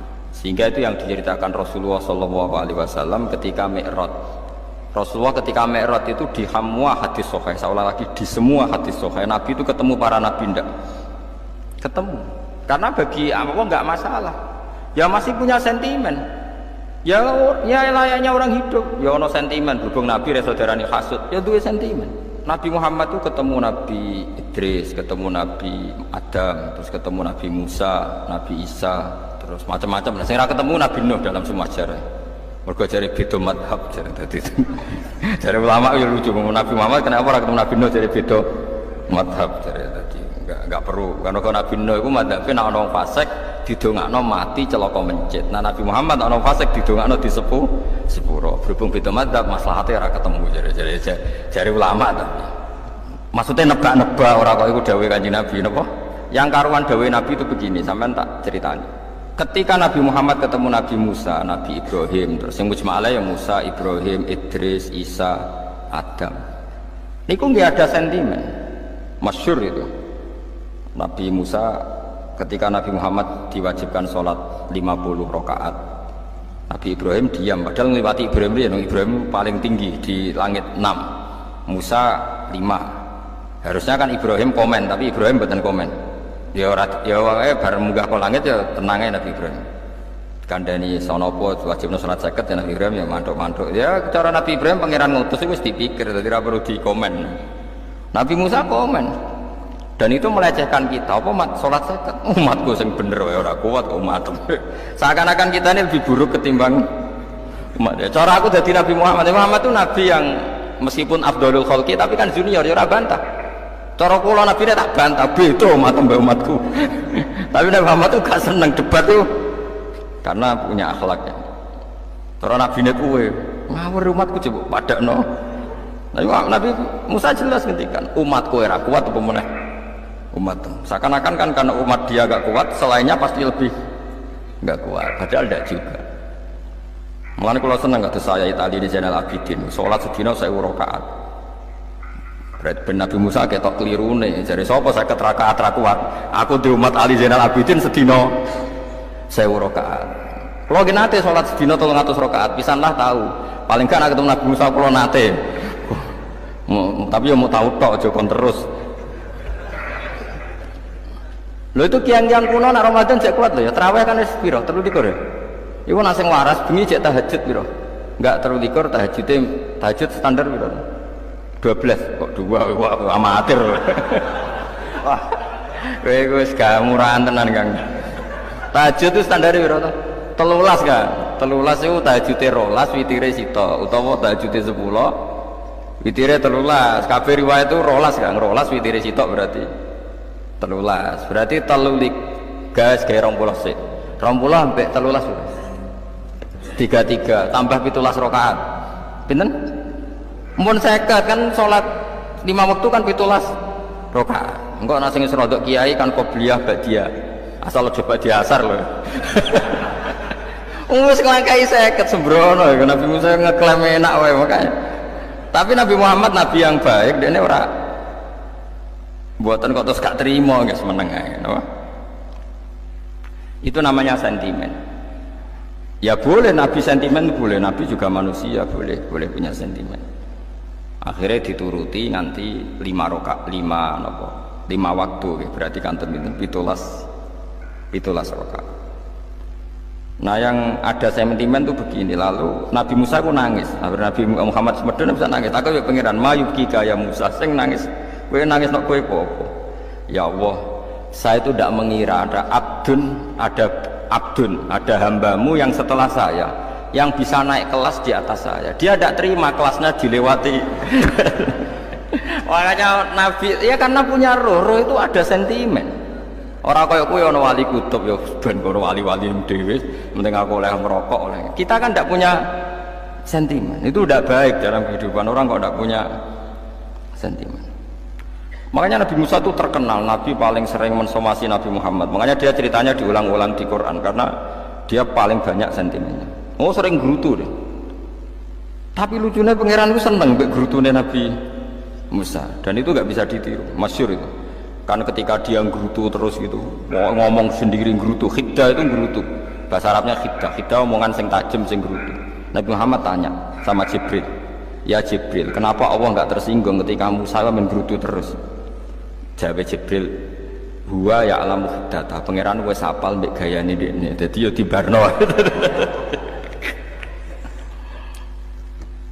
Dan itu tidak cerita Israiliyat, itu cerita-cerita yang masih di hadis sahih. Ini tidak cerita Israiliyat, cerita-cerita masih di hadis sahih.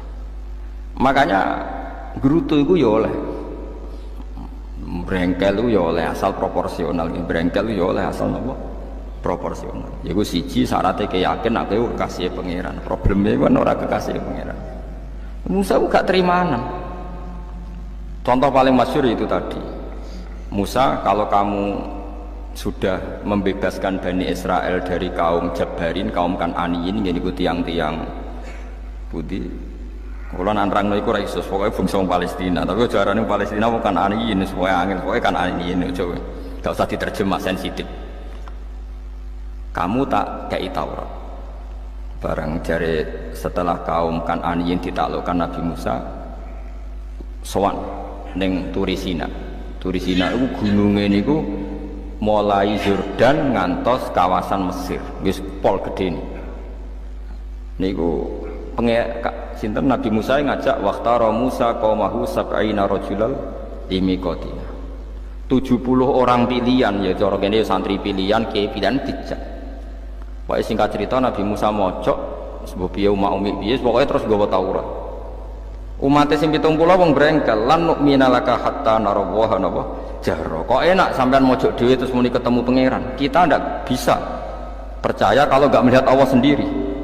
Gentenan pangeran sing tersinggung, wong ora nabi kok kecangkeman njaluk kaya nabi, ora levele njaluk ora pangeran. Terus akhirnya sambar bledek mati. Bareng mati Nabi Musa malah lucu. Ya Allah, tiang 70 tak jak kon dadi saksi. Nek jenengan mate ini terus saksine sinten? Sepundi jenengan kudu diuripno. Akhirnya Bapak Pangeran diuripno. Perkara ini dikomplain Nabi Musa. Jadi Nabi sering gremeng, sering komplain pangeran Nabi Musa. Tapi pangeran seneng wong kekasih, yes bener wae. Mulane wong penting dadi kekasih pangeran. Engko keliru-keliru ku bener wae. Tapi nek ora kekasih bener wae itu salah musuh. Wis pidato pengajian nak siar Islam, tapi nek ora kekasih disalahno wae pangeran. Ana wali nak salat iku ora tau kok jero masjid. Iku wali. Padha mek sing sofa awal. Sing sofa awal gak trimo salat ning jopo kok. Wali, ya kok dhuwur. Ditakoki, kena nopo jenengan kok wali padahal nak salat kok guri kok jopo jare. Aku iku isin sowan pangeran kok ngarep mergo dosaku iku akeh. Baro kaya sopan rawani kok ngarep iku ngrasa. Dadi sing seneng sofa awal ya wong pede-pede. Tapi aja nut iki ilmu kok aja nut. Ora ngeteruske muni sofa awal gak sunat. Dari Gus Bawo sesat kayak ngomong ngono. Sembrono. Maksudnya kabeh kok ana ilmune. Ngene kok nak salat kok guring ya ana ilmune. Itu mergo nak kok ngarep imame dredeg faktore. Dadi yo ana wali mergo salat kok gur. Inni astaghfi minallah iki isin be pangeran. Nah aku sing atadan nasubidzunub aku urung bersih kok salat kok. Nah Mane wong ngaji ku ya bolak-balik aja kok mau ngaji. Afdol paling soft paling apik soft awal. Terus maksa soft awal mau soft guri iku ya ilmu. Mbok guri ku ya ilmu. Sing ora ana ilmune iku ora jamaah, iku ora ana ilmune. Lah iku ora ana napa? Ilmune blas iku. Dadi wali ku ya macam-macam. Paham ya? Terus Nabi Musa niku nak ndonga niku ya ora karu-karuan, cara kita anut ya ora karu-karuan, tapi Nabi kekasih pangeran masyhur. Atuhlikuna bima fa'alas sufaha minna. Itu berarti sedurunge Rabbi law syi'ta ahlaktahum min qablu wa iya. Nak mereka jenengan sambar bledek perkarane salah. Menisan kula dadi gak nabi-nabinan. Dadi nabi ora di wong andalan. Nak menisan pateni iki kula menisan pateni dadi terus bar gak nabi-nabinan. Terus atuhlikuna bima fa'alas sufaha minna. Karo dene wong tiyang goblok liru jenengan pertimbangno. Barno rampun wong goblok wae. Lah iku sing tak anut, mane wong goblok ku barno ae. Wong goblok kok dipertimbang. Ana wong ngomong pahpo keliru ben kok wong goblok. Nah cara Nabi Musa iku atuhlikuna bima fa'alas sufaha minna. Atuhlikuna to ngrusak panjenengan ing kita bima fa'alas sufaha napa minna. Jadi mulane aja geman iki tiyang niku sok pinter. Mergo pangeran itu cara pandang itu apa ya? Sering di luar dugaan kita. Nabi Musa sing koyo ngono ya kekasih pangeran dal gremeng terus.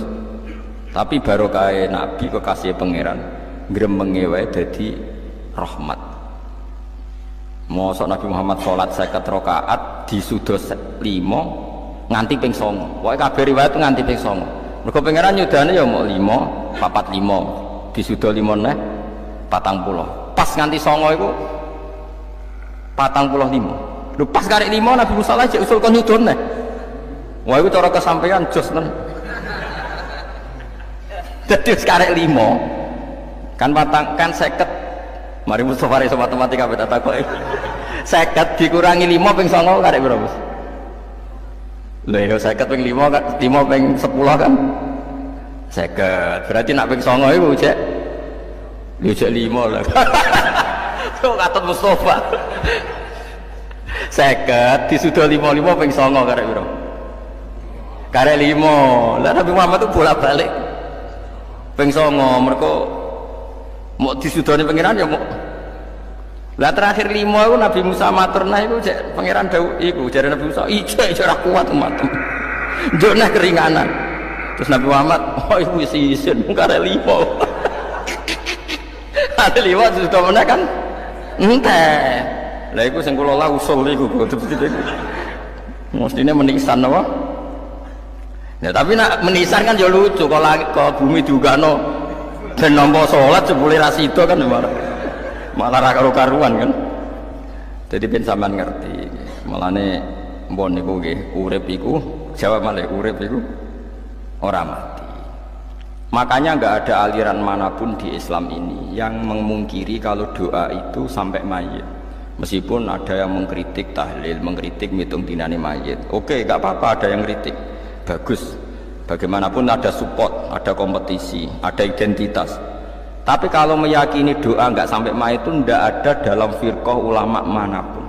Meskipun ada yang kritik kefiahnya, misalnya kefiah tahlil itu bid'ah, nggak masalah ada yang kritik seperti itu. Tapi kalau mengatakan doa nggak sampai mayit itu salah besar, karena tidak ada firqah pun di seluruh dunia, termasuk bin Baz sekalipun yang meyakini doa itu nggak sampai mayit. Semuanya itu sepakat sampai mayit, karena doa itu diajarkan oleh Nabi Ibrahim, Nabi Muhammad kabeh donga Rabbana firli wali walidayya saat terusé walil mu'minin wastaghfir li dzambika walil mu'minina wal mu'minat. Ketika orang sudah mati ada donga Allahumma fir lahu wa afi wa afwan.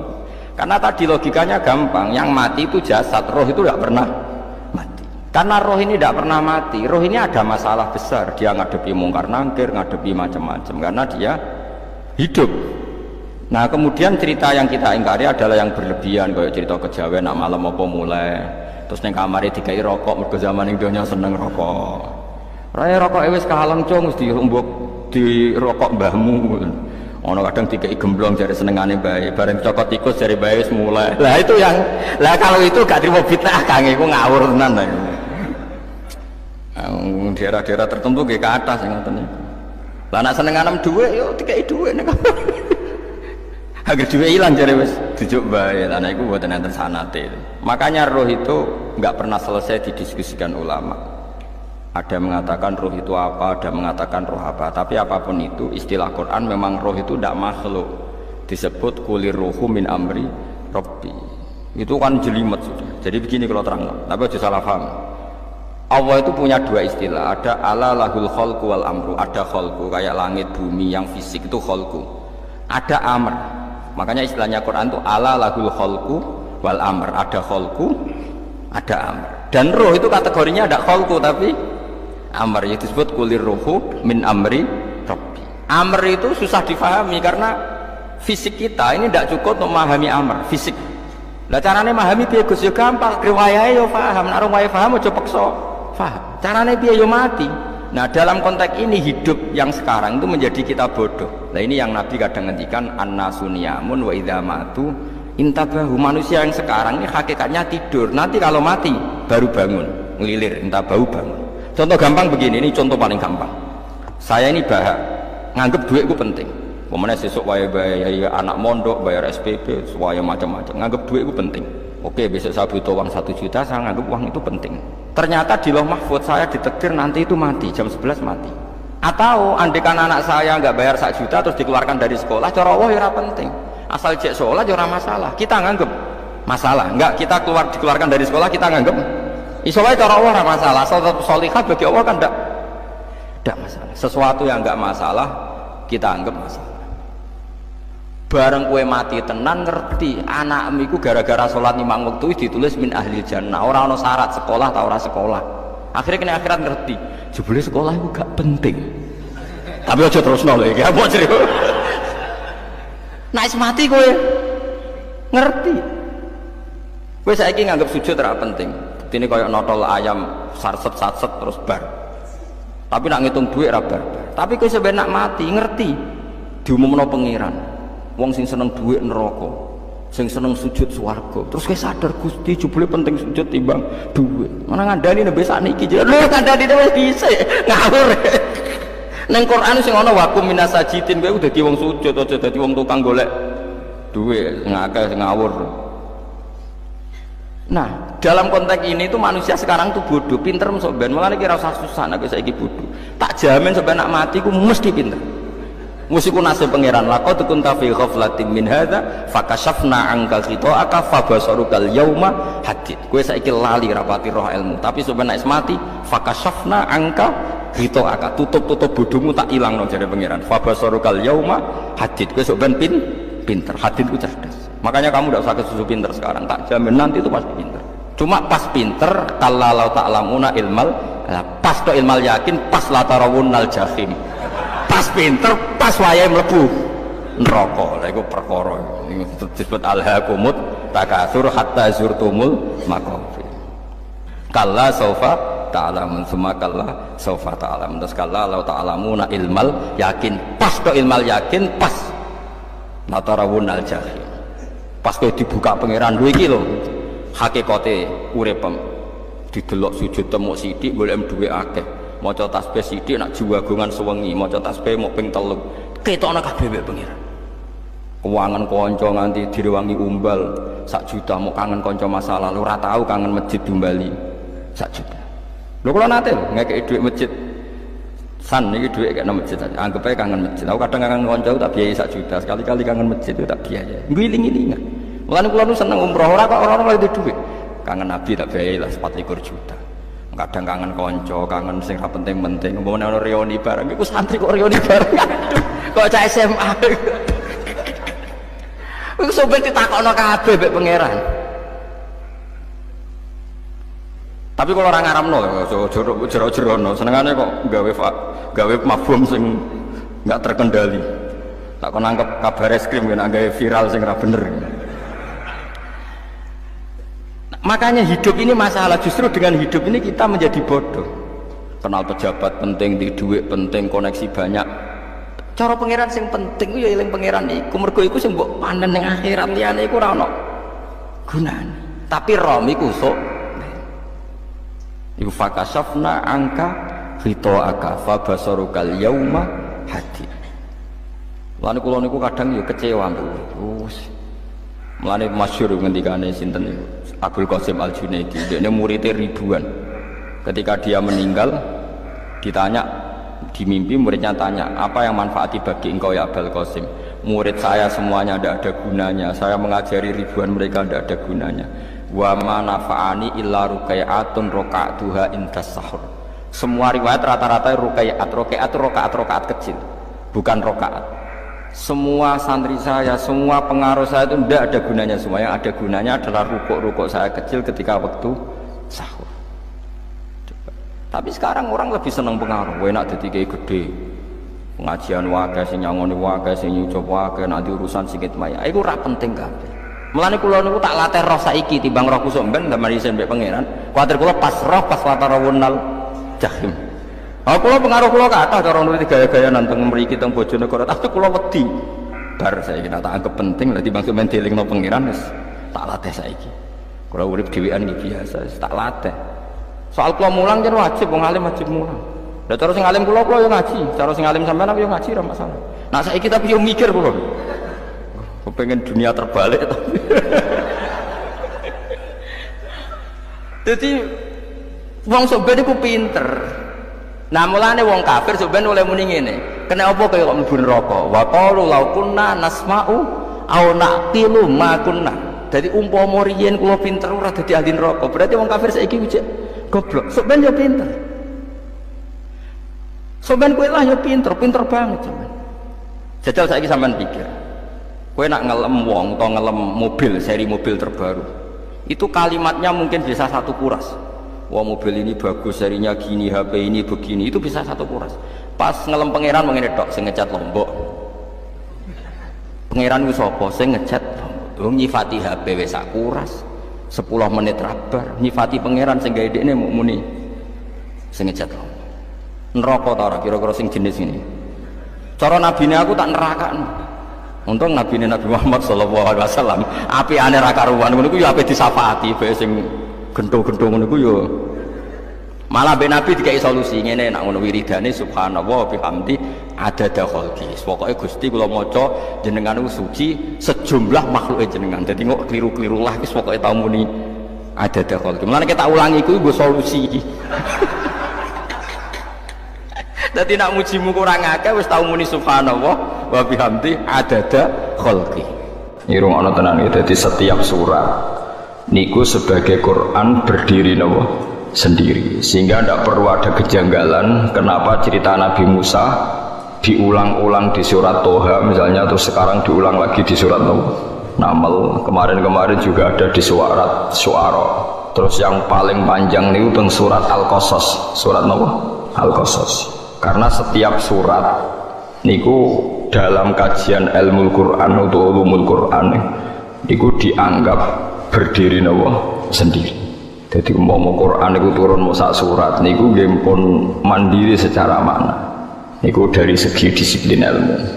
Terus dari disiplin kesejarahan Nabi Muhammad gak bakas Nabi Musa ini mboten saged. Perkarane rival terberat Nabi Muhammad niku tiang-tiang Bani napa Israel yang begitu mengagum-agumkan Nabi Musa, yang bahkan dianggap diyakini mereka jauh di atas Nabi Muhammad sallallahu alaihi wasallam. Mulane angger tukaran, nggih tukarane Nabi Musa, tukarane wong Yahudi mek sahabat Ansor niku.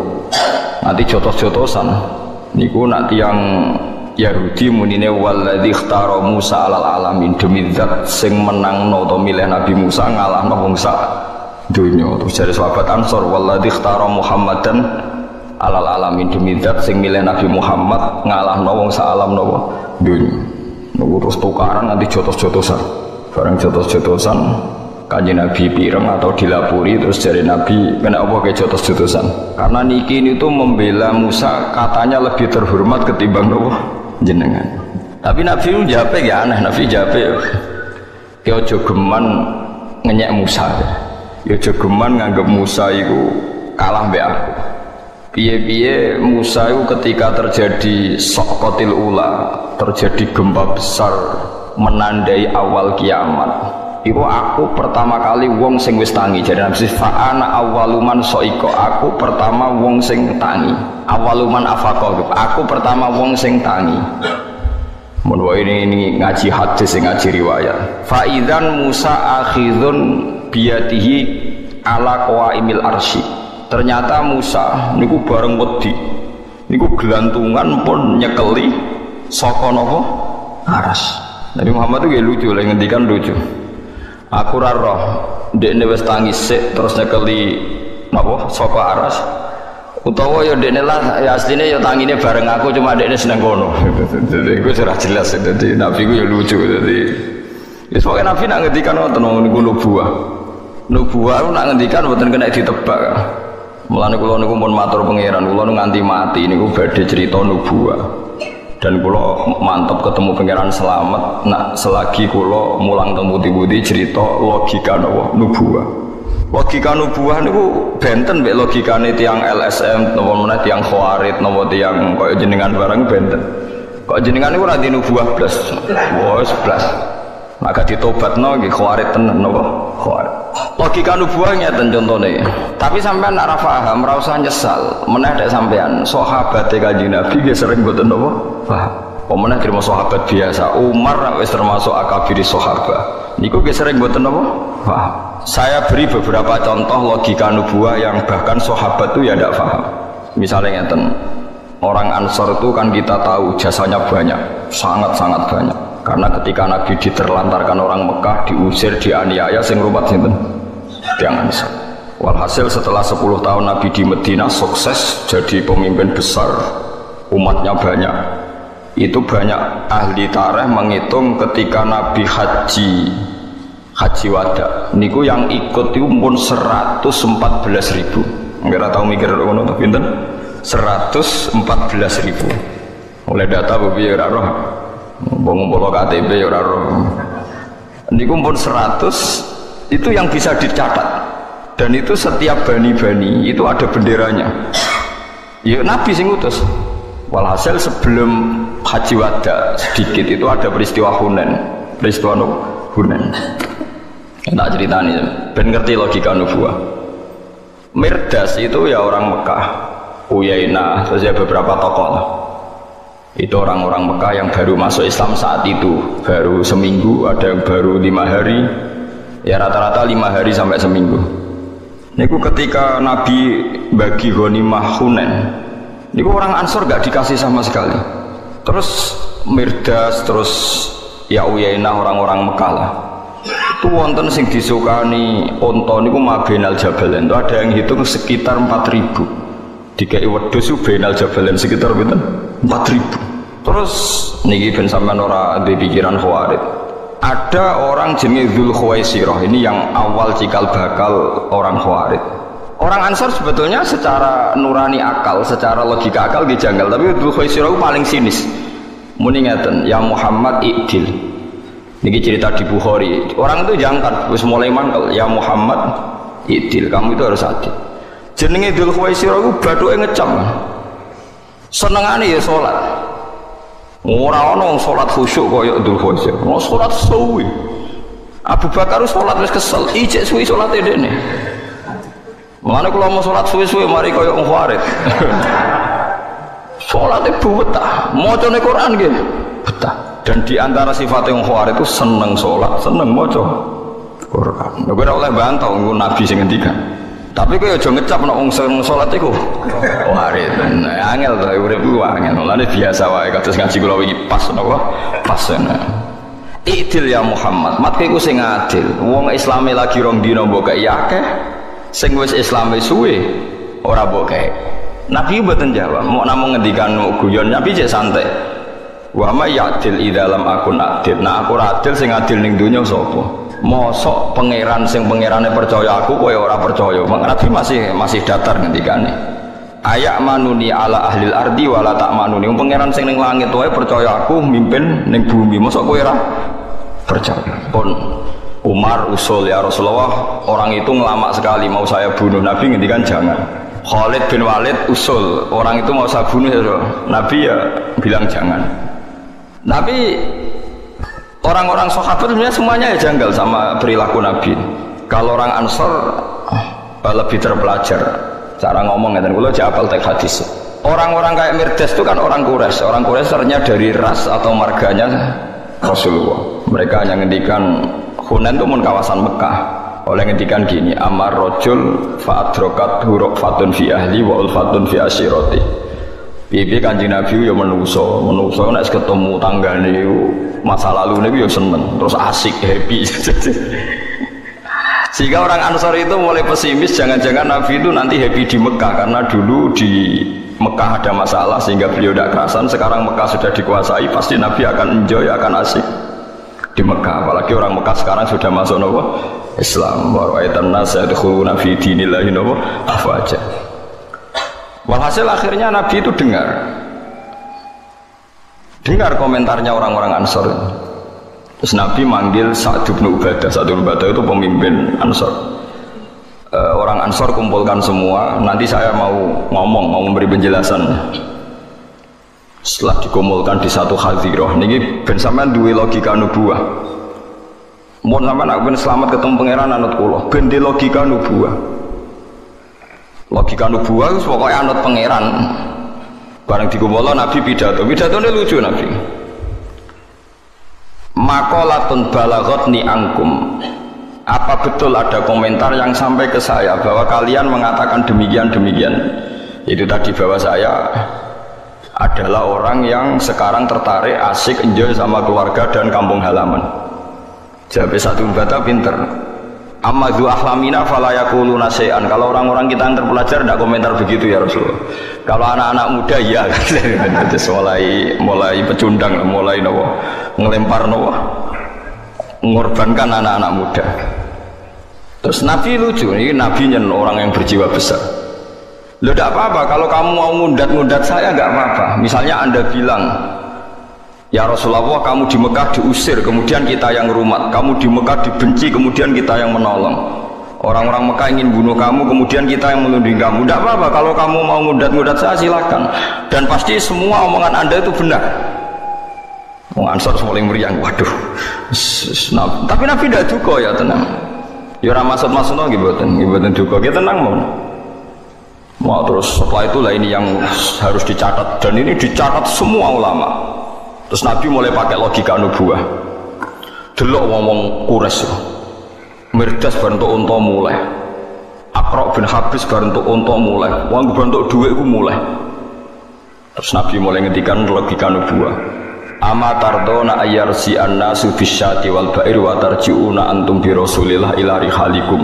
Engko wong-wong mulai iku mau nggawa unta mbek wedhus. Kowe iku mulai iku nggawa aku. Kowe milih ndi? Mulai nggawa aku mbek nggawa wedhus. Wah nangis langsung kowe milih mulai mboten jenengan. Maksudnya wong-wong batake wedhus udah mulai. Aku iku kok mulai marang Madinah nggawa aku. Maksudnya nggawa aku Rasulullah. Kowe milih ndi? Milih nggawa wedhus mbek mulai. Wah gemilah betul jenengan. Terus Nabi ngendikan al mahya mahyakum wal mamat mamatukum. Ketika aku urip sing rumat kowe, aku mati ya bareng mbek kowe. Wes terus akhirnya Nabi kundur teng di Madinah. Semua ulama sepakat menafsirkan begini. Abu Bakar akhirnya melarat, mergo donyane dindakne nggo berjuang. Tapi Nabi ra tau dikai dhuwit. Umar nggih ngoten, mun mengkas-mengkis ya dibaro ra tau dikai dhuwit. Mergo cara logika nubuwah, wong sing biasa ngamal ben ngamale nganti mati.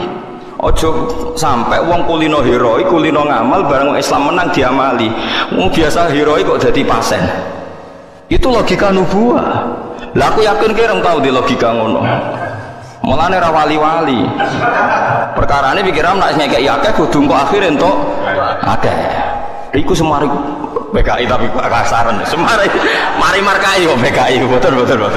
Iku semari markai gak wali-wali ngoten.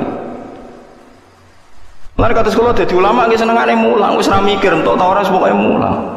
Wis biasa mulang ikhlas terus bareng murid prospek mbok manajemen. Wong biasa ikhlas kok malah cemen dadi gak ikhlas. Pokoke mulang nganti mati kula nggih mulang. Kula ya ora roh saiki Mustofa perkembangane piye sugih ta ora ya ora roh. Ya kudu ora roh. Lho soal ana wong ngamal tak tampa ora apik. Pancen sadate Nabi nak diamali ditampa, tapi ora usah toma. Mergo lucu kan. Aku zaman melarat iso mulang ikhlas bareng sugih murid-muridnya sugih terus malah cemen dadi tomak dadi kan gendeng Kan aneh, makanya itu sahabat mereka tahu ketika dijelaskan Nabi, kowe ku biasa ngamal. Mereka biasa mendapat, maksudnya orang-orang Quraisy yang anyar. Wong biasa ngamal kok saiki malah cemen yo apa? Bagian. Kok aneh aja. Memuangi sahabat. Lha iku nubuwah, iku jenenge logika nopo? Mau kondang tenan kan logika nubuwah. Mulane ulama kok gak wali, ulama salah alamat. Kudune logika ulama dadekno kabeh ulama niku parek napa pangeran. Kok sing marisi logika nubuwah namung ulama, disebut al ulama warasatul anbiya.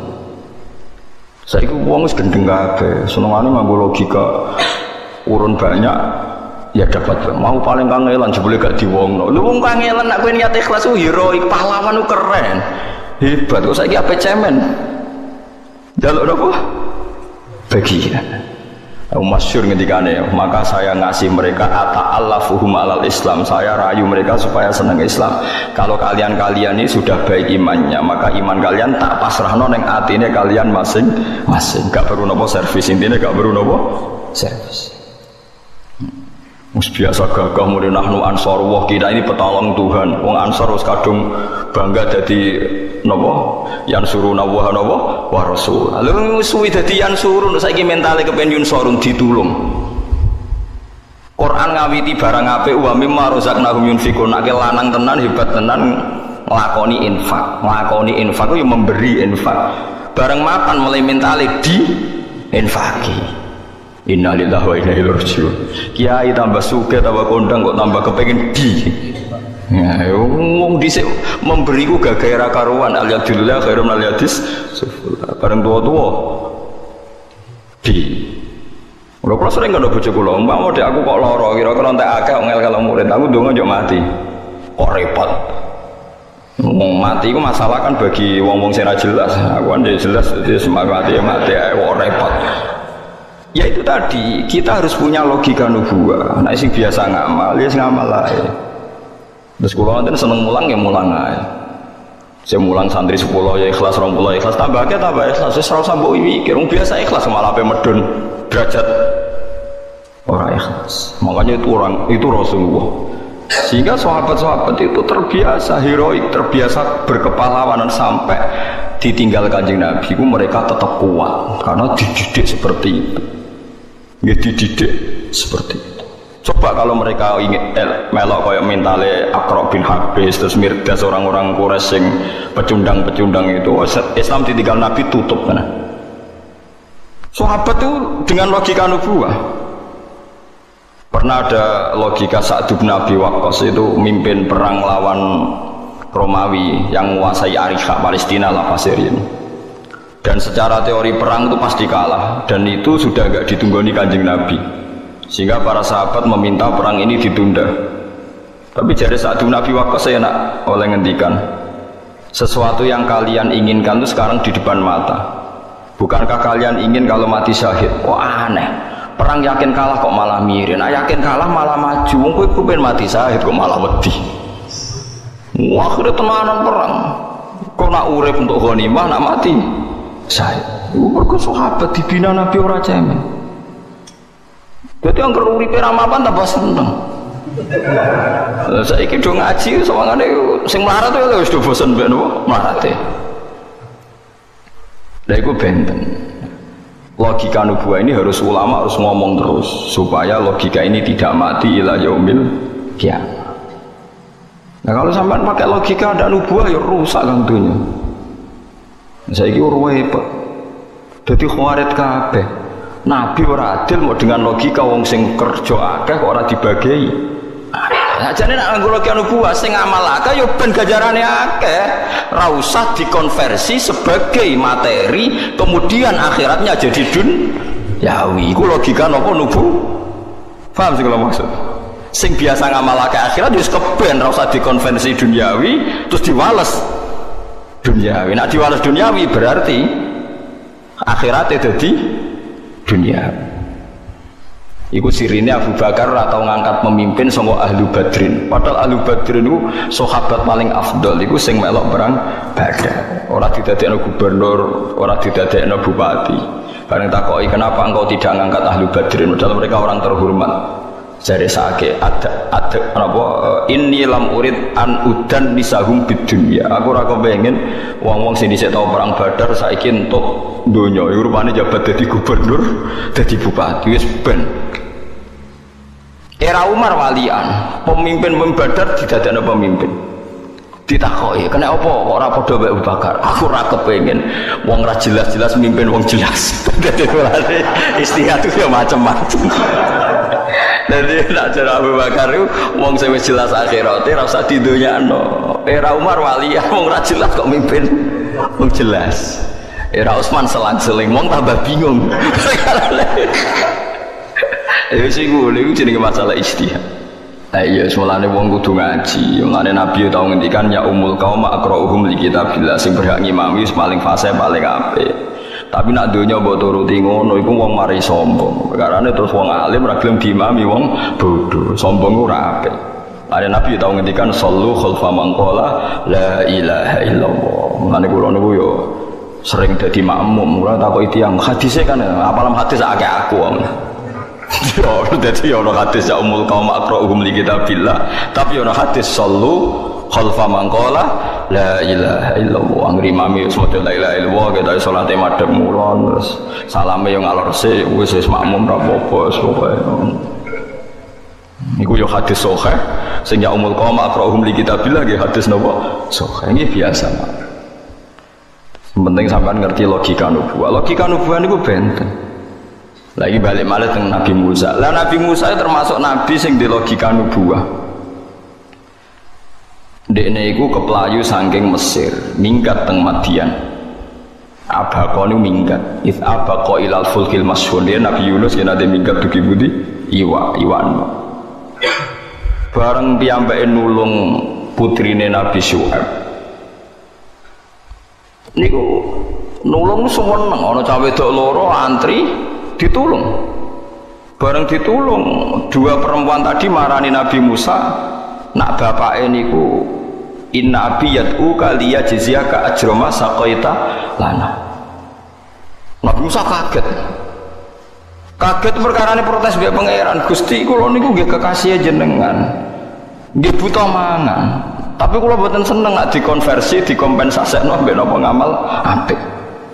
Barang dok Nabi Syuaib ketemu putrine kan gak nabi ya, jenenge gak nabi ya logikane logika umum. Inna abiyatuka liyajziyaka ajrama saqaitalan. Bapakku ngundang sampean sampai dijamu ngekei opah, ngekei imbalan karena engkau telah menolong kita. Barang Nabi Syuaib lucu, padha nabine. Nabi Musa takoki, "Monggo dar-dar," jare Nabi Syuaib. Ndak, saya ini nabi, jare Nabi Musa. Mulane wong alim kudu ngaku ngalim, masalah alim tenan.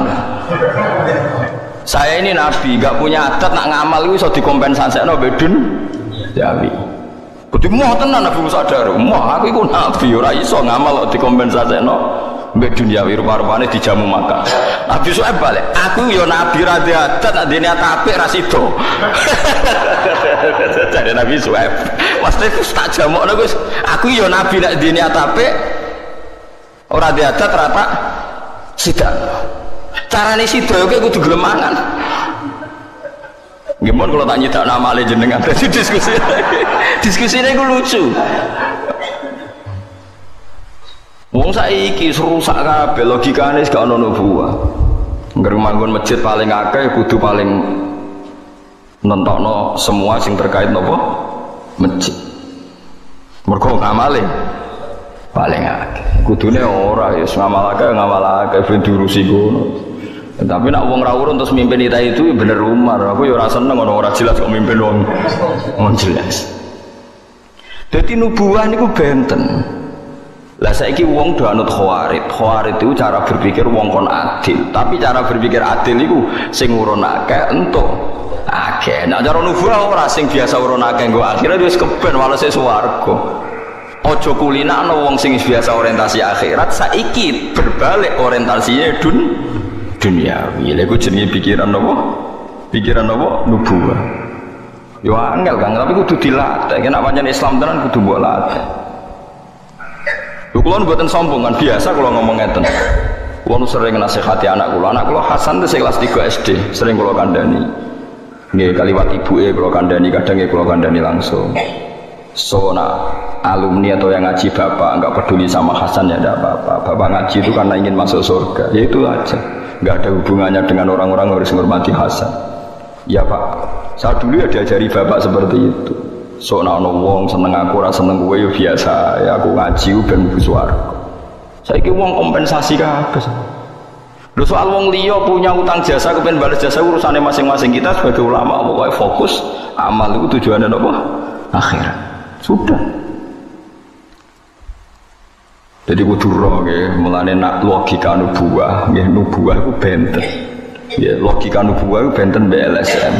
Nggih benten mbek tiyang napa? Tiyang napa? Khawarij.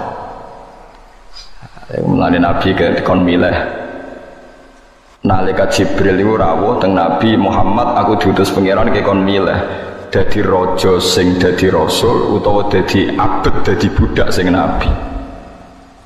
Terus Nabi milih aku seneng dadi budak tapi nabi timbang raja tapi napa rasul. Kenapa ulama-ulama meneliti andai kan Nabi jadi raja dan kemudian Islam sukses, paling orang akan mengira suksesnya itu karena sistem kerajaan. Makanya Nabi Sulaiman jadi nabi rasuwe, mereka mimpinnya nganggo kerajaan.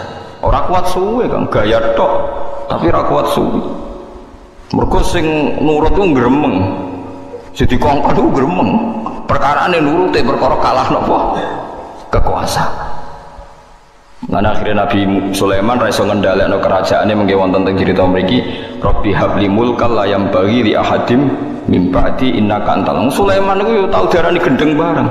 Di Sulaiman nabi. Jadi ceritane ngeten, Sulaiman niku gadah bojo kathah. Terkenale piro, Mas? 1000 jare lak gilire 3 tahun pisan. Mergo nak setahun kan 300 swidak. Lah nak 1000 berarti ketemu bojo iku per berapa? 3 tahun. Nabi orang yang bantah. Lah anak sedina 100 gitu kok roh. Seneng kok bakal. Walhasil Nabi Sulaiman itu karena dia nguasai jin, itu diantara bojone itu jek ana sing berperilaku gak bener. Jarene cerita, tapi muga-muga cerita iki ora bener. Jarene cerita itu Nabi Sulaiman duwe ali, ya, di ali-ali, khotam gitu, pokoknya ali-ali. Ali-ali, mbok ora pokoknya khotam bahasa Arab itu khotam. Jarene cerita niku kula niki mboten hadis kaya mulane aku muni jarene. Oh jarene niku nak ape teng napa jeding dititipno bojone. Pas Nabi Sulaiman teng jeding dititipno bojone, ali-ali niku dikekno mitra jine mbek bojone Sulaiman, kronine. Wes iso nyulap raine kaya Nabi Sulaiman persis segalanya terus lungguh ning singgasana. Memimpin semuanya tunduk, jin manuk kabeh tunduk seperti biasa normal. Sulaiman ngalor ngidul ning dalan-dalan ngaku iki Sulaiman sing asli gendeng. Sulaiman sing asli ku mimpin napa? Kerajaan. Sulaiman kok ning dalan-dalan ngene. Mulane Nabi Sulaiman tau diarani napa? Gendeng. Oh cah gendeng wong kok ngaku dadi apa? Sulaiman. Dia ketemu wong kepengin mengkonfirmasi, aku iki Sulaiman sing asli, sing ning kono iku palsu. Ya mesti diarani wong gendeng to. Ngalor gitu, so nangis dengan pengiran Rabbi habli mulkal layam bagi li ahadim mimpati inakan telur. Sebab ceritanya walhasil karena Sulaiman tobat balik iso balik noning nopo kerajaan. Jadi mimpin jin ku repot, mantus kiai pesen gue alim lah nanti khodam jin gue ojo, mergo jin gue tetep ngakali. Nah, orang kuno jadi nak bapak era kuat, kadang anak era kuat. Lu kulo anak kiai, kang putune kiai ngerti tenan do alam jin. Mau jen ngeri tenan. Gak orang tahu tuh sholat di makmum jin. Kulo bolak balik, rian bapak wasiatnya guys, gue jogeman mimpin jin. Wis ngoten nih.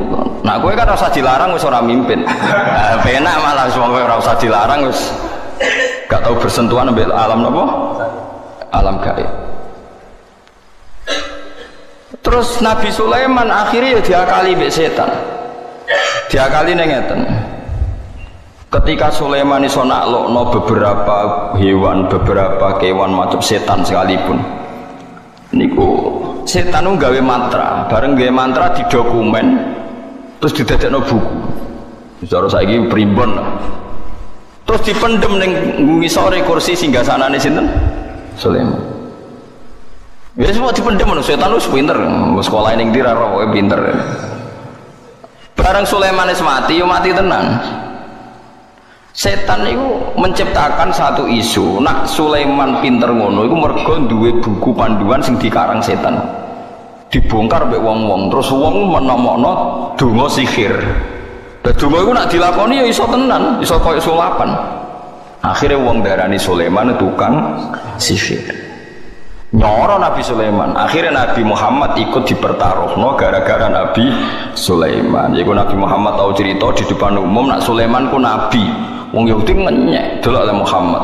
Keliru nganti ngono. Wong tukang sihir kok diarani nabi. Aku dibukti nak Sulaiman tukang sihir mergo nyimpen dokumen buku. Napa? Sihir. Terus ana ayat wattaba'u ma tatlu syayatinu ala mulki Sulaiman. Wong-wong sing diwaca buku sihir sebenarnya karangane setan. Ma tatlu syayatinu ala mulki Sulaiman. Sebenarnya wa maka faro Sulaimanu walakinnas syayatina kafaru yu'allimunan nasas sihir. Mergo buku sihir diselundupno seakan-akan karangane sinten? Sulaiman. Berarti risik rekayasa wis ana kamu buku sihir kok dinisbatno seakan-akan karangane sinten? Sulaiman. Sekunane kuno dadi nabi yo direkayasa. Mesti ana wong sing rekayasa. Nggih, kiai nggih padha. Mulane kula nu gadah kitab Umul Barohin, kitab paling sakral tentang tauhid. Iku riyen niku teng kitab-kitab kuno tau ditadlis. Ditadlis iku ning tengah-tengah ujug-ujug ana keterangan carane jimak bojone kuat.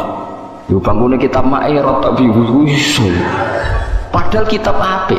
Wis ngono mulai dhisik ono tadlis. Napa jenenge napa? Tadlis. Mulane anggere ana kitab-kitab wong sufi kok gak mutawatir iku tadlis zanadika iku diblekno ana paham napa? Zindi. Wis ora tau roh kaya permainan nganti ngono. Mane wong alim-alim kudu konsensus. Mergo ora konsensus kuwatire ana paham sing napa di tadlis. Tadlis iku diblekno disusup. Wah, jadi mulane roh itu mergo riyen Nabi Sulaiman wae tau ngalami ngoten sampai ana ayat wa ma kafara Sulaimanu walakinnas syayatina kafaru yu'allimunan nasas sihr. Paham ya? Jadi ngono akhirnya Nabi Muhammad ngeki penjelasan tiang Yahudi hakikate Sulaiman itu gak tukang sihir. Tapi ana dokumen sihir sing dikarang setan didakok. Kursine sinten? Sulaiman. Sehingga ketika Sulaiman mati pura-pura ditemukan donga napa sihir. Terus itu dinisbatkan dianggap karangane sinten? Sulaiman. Mulai terus Nabi Muhammad nate nangkep jin ifrit teng Madinah. Nabi Muhammad saking semangate mergo dekne salat digawe ifrit dicekel, dicancang. Nabi ku ya lucu tujuane sitok tak cancang sesuk ben digo dolanan cah cilik-cilik Madinah. Mulane jari ulama ndolakno cah cilik iku sunat. Mergo Nabi tau nyekel ifrit ku niate ben sesuk digo dolanan cah cilik-cilik. Paham ya? Maksudnya kan ya enak gak usah bayar untuk dolanan. Wes dicekel dicancang wae Nabi, dicancang tenggene Pak napa saka masjid napa? Madinah. Nabi tujuane yal abu bi hilmanu ahli Madinah ben sesuk digo dolanan cah cilik-cilik. Mulane kan cah cilik udah kayak dolanan zaman ploter ngaji kanthi bocah wedi. Wae ngaji wae dolanan ngene apa? Dolanan wae jajan ya jajan. Cah cilik kon irit. Wah aneh-aneh. Sekolah ora seneng ajaran nonton ajaran sesat. Bapak era irit tuh anake kono. Wah aneh-aneh. Cah cilik boros itu barokah kanggo bakule, kanggo kancane. Wes. Cara salah ra dosa wong cah cilik. Lah sing tuwek. Wah aneh-aneh. Nak dolim aja nemen-nemen. Wong Nabi wae seneng nyekel ifrit perkara jare yal abu bihi hilmanu ahli Madinah. Fin dolanan cah cilik-cilik bareng dicekel fa zakartu qaula akhi Sulaiman. Aku eling dongane dulurku Sulaiman, Rabbi habli mulkal la yambaghi li ahadin min ba'di. Aku eling carane Nabi Sulaiman kepengin di kerajaan yang enggak tersaingi oleh orang setelahnya. Padahal menguasai jin itu bagian dari tradisi sinten Sulaiman. Akhirnya ifritnya dicolok be Nabi. Wah, iki khase Sulaiman. Dan dekne enggak ingin disamai. Nah, aku menguasai rak menyamai sinten Sulaiman terus dicolok be. Iku mulane kabeh nabi ku ya ana takzime, meskipun nabi ku Nabi Muhammad nabi paling apik, paling top, tapi ya ana takzim ning Nabi Sulaiman, Nabi Musa. Mergo nabi ku piye wae junior, piye wae napa? Ane nabi yang dilarakno kaume iku mesti ngendikan balik wale teng cerita Khawarid, fa wa laqad udhiya Musa akbar min dzalika fasabar. Nabi Musa iku dilarakno sak dhuwure aku iku wis sabar. Apa meneh aku ya kudu napa? Sabar. Proje eling dadi Nabi Muhammad iku dilarani tiyang laqad udhiya Musa aksara min dzalik, sebagai riwayat akbar min dzalik fasabar. Ya masyhur. Masyhurnya ngaten nggih rungokno. Nabi Muhammad kan dicoba mau wong Dzul Khuwaisirah darani nabi ku gak adil. Nabi Musa luwih elek meneng. Cangkeme wong Bani Israil luwih elek. Dadi Nabi Musa ku nak bar ngalahno Firaun dijanjine Allah dikei Taurat. Mpun bareng Firaun wis dikalahno mara gunung turu Sina. Milih 70 orang pilihan. Ini santri pilihan. Ora aku yang ngajak Mustafa jenggot wong khusuk-khusuk tajak. Tapi cangkeme elek-elek, wong pilihan tapi cangkeme elek-elek. Bareng Nabi Musa tok turu Sina, mojok mbek pangeran, jenenge sing Nabi Musa ya Nabi Musa tok sing ditimbali pangeran.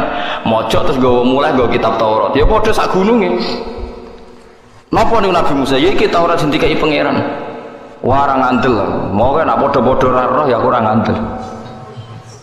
Lan nu'mina laka hatta narawaha napa jahra. Aku ora iso iman mbek jenengan agak roh pangeran langsung. Kok penak jenengan mojok umi-umi terus muni bar ketemu pangeran. Wah pangeran tersinggung, wong ora nabi kok ben roh pangeran. Mau semua berbledek mati kabeh wong 70. Mergo pangeran terus wong ora nabi kok njaluk ketemu pangeran.